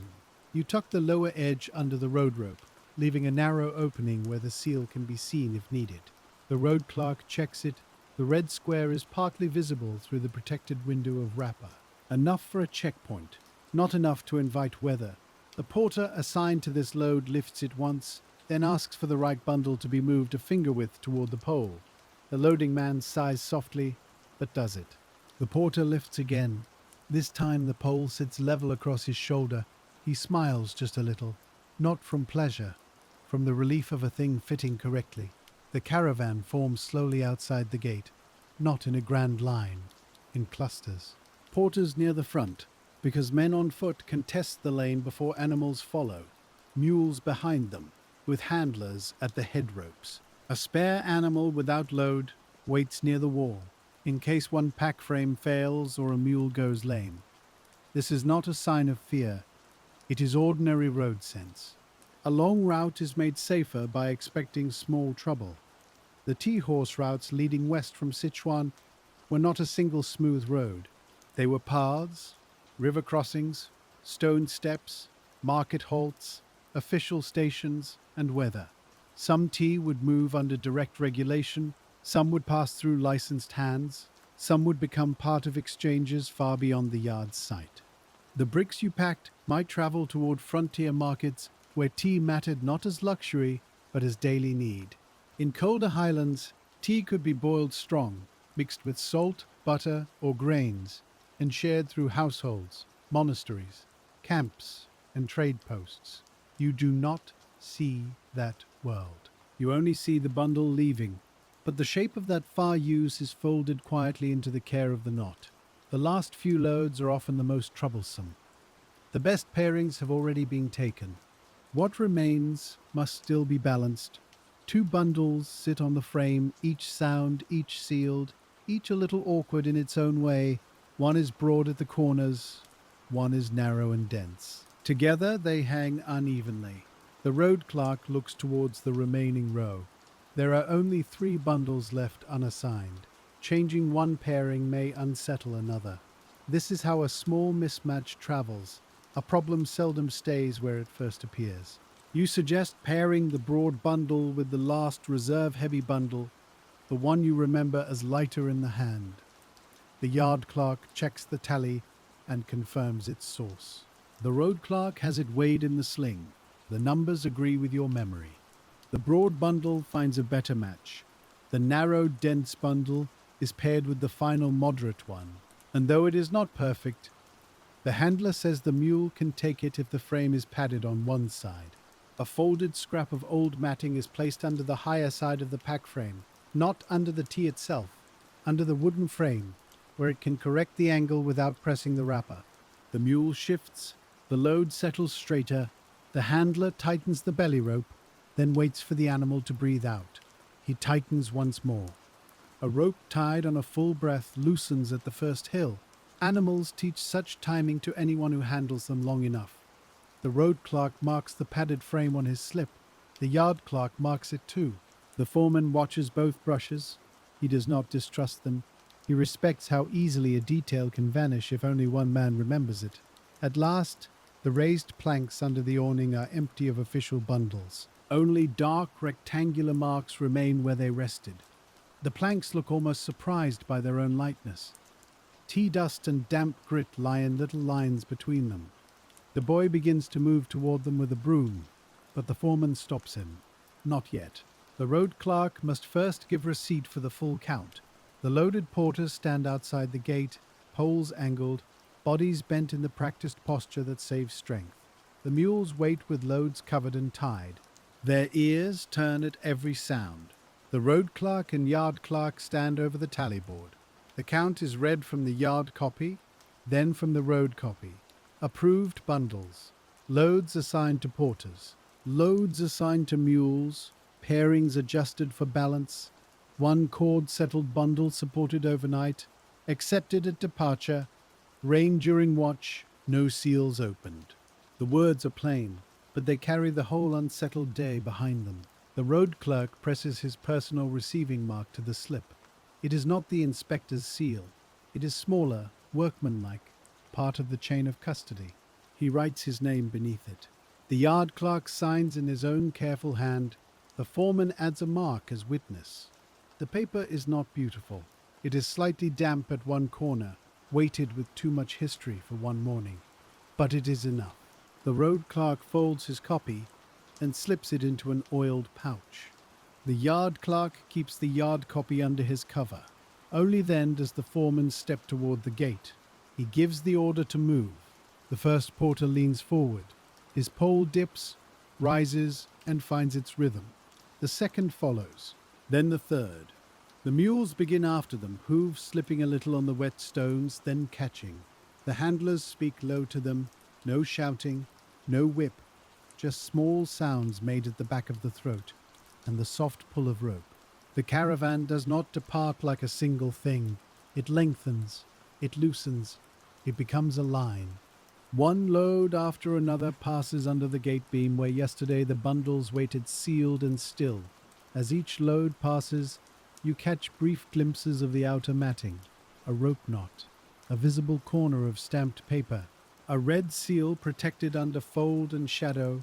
Then the load turns into the lane and is partly hidden by shoulders, animal backs, damp hats, and morning mist. You stand beside the gate, hands at your sides. There is nothing more you are allowed to do for those bundles. You cannot follow them to the first checkpoint. You cannot turn them again if rain shifts west. You cannot explain to a mountain clerk why one cord settled in the night, or why one bundle needed a better partner at the gate. The records will speak. The knots will speak. The balance will speak through whether men and animals keep moving easily. Your work has left your reach, but not your influence. That is a strange feeling. A packer's hands stop at the gate, while their choices keep walking. The last mule pauses under the beam. It is the one with the padded frame. The handler adjusts the lead rope and looks back toward the road clerk. The road clerk checks the cloth mark on the outer rope, then nods. The mule steps forward. For a moment, the load rocks. The handler lays a steady hand against the pack frame. The rocking stops. Then it follows the others into the lane. The sound of the caravan remains after the bodies are out of sight, pole ends tapping stone, hooves on wet ground, rope creaking, a bell giving one small note at uneven intervals, men coughing in the cool air. Then these sounds soften. They pass behind the bend beyond the tea-yard wall. The gate stands open a little longer, as if the yard is still listening. The foreman waits until the road clerk's back disappears. Then he tells the boy to lower the beam. The gate closes with a wooden sound that seems larger in the emptiness. The yard has lost weight. It has not lost work. For a while, no one speaks. The place where the bundles rested is now only planks, damp air, and scattered dust. The official row has become a memory and a line of ink in two pouches. The foreman rubs his hands together once, not for warmth, but to return them to the yard. He tells everyone to begin clearing. After departure, the first work is always humble. No seal paste, no official questions, no road clerk at the gate, only benches to scrape, cords to coil, mats to shake, and dust to sweep into lines. You start with the loading frame. Its top rail is marked by rope pressure and wet mat fibers. You scrape away clinging bits of reed with a dull knife. The frame creaks when you lean on it. For an hour it held the weight of the frontier dispatch. Now it is just wood again. The outer matting scraps are gathered first. Small cuttings, frayed ends, broken reed, old ties. Some pieces are too short for road use but good for padding a chest. Some are wet and must be hung. Some are dirty enough to become kindling when dry. The boy sorts them into 3 piles, glancing at the older packer for approval. The older packer corrects one piece, moving it from waste to padding. A thing may look useless when wet. It may become useful again after a day in air. You sweep under the awning. Tea dust has mixed with mud near the plank ends. The broom draws it into small brown ridges. It smells stronger when moved, earthy and bitter, with the faint green note of yesterday's damp bricks. You push the line toward a shallow basket. This dust will not become official tea. Some of it may be used for low household boiling, if clean enough. Some will be thrown into the compost pit. Some is too mixed with grit and fiber to keep. Even sweepings require judgment. Nothing in the yard is simply gone because it has fallen. You carry the basket of sweepings to the sorting corner, where a low tray waits beneath the wall. The older packer kneels there and spreads the dust with the edge of a broken bamboo strip. He looks for grit, straw, cord fiber, and the pale splinters that come from split sheath. Clean tea dust clings together in soft, dark patches, with a smell that still belongs to leaf. Dirty dust looks duller and gives back the smell of mud when it is stirred.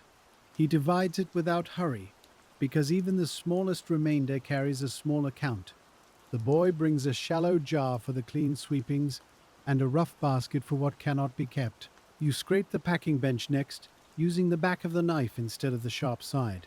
The wood has old cuts crossing newer ones, and tea powder has filled the lines. When the blade moves, the bench gives up yesterday in thin brown curls. Cord ends come from under one leg of the table, twisted and damp from the night air. You untangle them and lay them over a peg, so the foreman can decide their use. Some lengths are too short for bundles, but long enough to tie wrapper scraps. Some have frayed places that would fail under road strain, and these go into the lesser coil. A careless yard would throw all of it together and then be surprised by a weak knot. This yard is tired, but it is not careless. The scale is taken down after the benches are cleared. You lift the hanging basket from its hook and brush tea grit from the woven seams. The beam is wiped with a dry cloth, especially where the sliding weight has polished the wood. A scale left dirty gives trouble slowly by changing the smoothness of its own movement. The clerk watches you clean it, then wraps the small iron weights in cloth one by one. Each weight leaves a dark round mark where it rested on the board. Those marks will fade before the next dispatch, but not before evening. The official work has gone through the gate, yet its shape remains everywhere. It is in the empty plank rows, the damp mats, the tired cords, and the extra notes. It is in the red-threaded tray from yesterday's doubtful batch, still set apart near the shed. That tray cannot be ignored simply because the caravan has left. The foreman calls you and the older packer to the reed mats where the warm bricks have waited. The morning light has grown clear now, though the air is still wet from rain. The bricks are cooler than your hands, but coolness alone is not a pardon. You lift the first one and press the center with both thumbs. It gives less than before, and the edge has firmed enough to hold its line. The smell is still green, but not heavy. The older packer taps it near the corner, listens, and sets it in a new small row. This row means it may be re-dried, slowly, and judged again. The second brick is not so fortunate. Its center has tightened on the surface, but beneath that tightness is a soft, hidden spring. When you bring it near your nose, the smell is warm, closed, and faintly sour. The foreman takes it from you, breaks a tiny flake from the damaged edge, and smells that place too. He does not need to say much. This brick will not carry the yard mark. It may be broken later, dried apart, and sold for a lesser boiling if it stays wholesome. If it worsens, it will go no farther than the waste pit. The clerk records this with careful strokes, because refusal is also part of honest packing.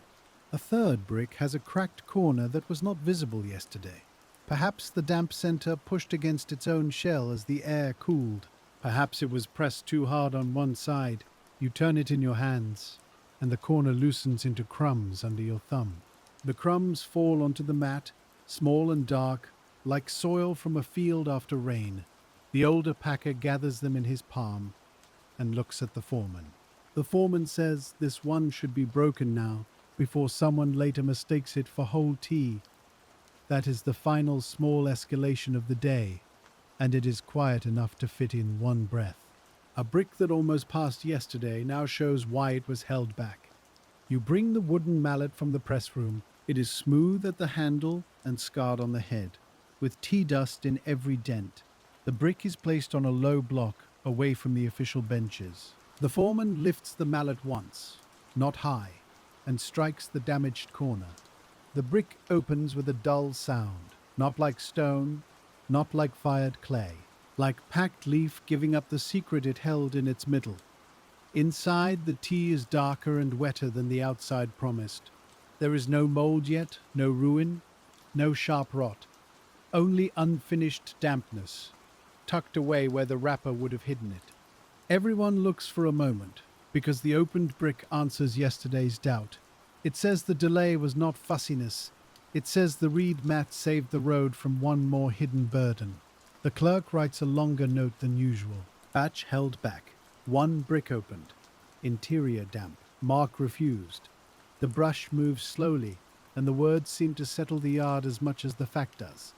The foreman has the opened pieces spread on a separate tray for controlled drying. They will be checked again before any lesser use is allowed. The remaining doubtful bricks are divided with more confidence now. 4 are fit for slow re-drying. 2 are to be broken and inspected. Several are refused for official packing without argument. A few may become local tea, if time and air make them honest enough for that smaller duty. The categories feel severe, but they are also merciful. Not every brick is asked to survive a mountain road. Not every leaf must become frontier trade. Some work ends by finding the right, lesser place for a thing. My afternoon, the yard is cleaner than it was before the shipment began. Clean does not mean spotless. It means that each remnant knows where it belongs. The bamboo strips hang from a beam, pale edges drying in the slow air. The cords are coiled by length and strength. The paper chest is closed, with its lid weighted so the damp will not warp it further. The rejected wrapper, with its blurred mark, lies folded beside the clerk's retained papers. It will be kept until the inspector's office no longer needs the proof. Then perhaps it will become scrap. Perhaps it will line a box. A mistake may lose its first purpose and still serve another quiet use. The foreman walks the yard once more, touching very little. He checks the raised poles beneath the re-drying trays. He checks that the open tea is not too near the brazier. He checks the gate beam, now lowered and still damp along its upper edge. The road beyond the gate is hidden by the wall, but you can still feel it there. Somewhere west, The porters are finding their pace. Somewhere ahead of them, wet stones are drying slowly under a pale sky. The road clerk's pouch holds the notes about rain, changed pairings, and accepted seals. Whether those notes will be needed, no one in the yard can know. A checkpoint may read them closely. A mountain rain may test the outer matting. A mule may stumble and make one rope bite hard into paper, or the bundles may pass station after station in ordinary silence. Most successful work disappears that way. It gives no sign, it causes no questions. It arrives, is counted, is opened, is boiled, and becomes part of someone else's day. You cannot ask the road for reassurance. You can only wash your hands and prepare the next bench. At the water basin, tea dust loosens from your wrists in brown threads. The water is cold, and the skin beneath the dust looks pale and creased. You rub under each nail with a sliver of bamboo, but the smell remains. It will be there at supper. It will be there when you sleep. It will be there tomorrow when new bricks come from the press room. The clerk closes his board and ties the slips together with plain cord. He places the tied record in a wooden box, then sets a stone on the lid.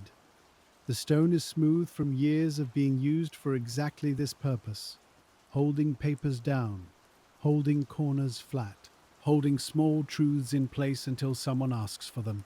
The boy sweeps the last line of dust from the doorway. He is slower now, not from laziness, but from the heaviness after a long task. The older packer takes the broom from him for the final strokes. He sweeps toward the center, then lifts the dustpan carefully so nothing scatters back. A day ends best when it does not have to be swept twice. Evening comes without ceremony, the rain clouds thin, and a pale strip of light rests along the top of the wall.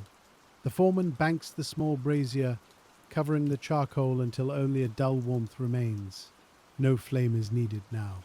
Only enough heat to keep the night from settling too deeply into the drying shed. You hang the weighing basket from its peg. The empty basket turns once on its cord, then becomes still. The scale beam rests above it, balanced with nothing to measure. The paper block for the yard mark is wrapped in cloth and placed away from dust. The seal table is covered, though the inspector's seal is gone. Its absence leaves the table strangely ordinary. Just wood. Just grain. Just a place where hands leaned during a long afternoon. The re-drying trays sit apart in the dim shed. The opened brick shows its damp heart to the air.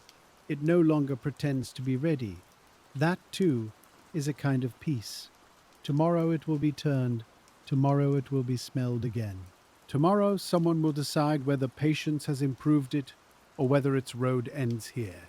For now it rests among the other unfinished things. You close one shutter, then another. The yard loses the outer light in narrow pieces. A lantern remains near the door, its flame small and yellow behind oiled paper.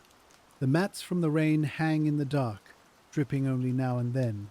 Each drop falls into the same shallow bowl placed beneath the beam. The sound is soft, a single note, then space, then another. The foreman steps through the yard last, as he always does. He looks at the gate. He looks at the shed. He looks at the covered records. He says tomorrow the reserve rack must be counted again. No one answers, because everyone knows. Tomorrow there will be more leaves, more pressing, more drying, more paper, and more cord. There will be another count to make right. Another batch will ask to be trusted. Another hand will pause over a brick that feels almost ready. You stand by the basin and dry your wrists on the same stained cloth. The cloth smells of tea, smoke, and rain. Beyond the wall, the road is unseen. The sealed bundles are already part of that unseen road, moving through damp air toward higher country. Their knots are tied, their marks are set, their balances were chosen as well as tired hands could choose them. Whether that was enough belongs to distance now. Inside the yard, the tools are where they belong. The cords sleep on their pegs. The bamboo dries in the dark. The scale hangs empty. The rejected bricks breathe slowly on their raised poles. And you are here, with tea dust still in the lines of your hands, listening as the last drop falls from the mat.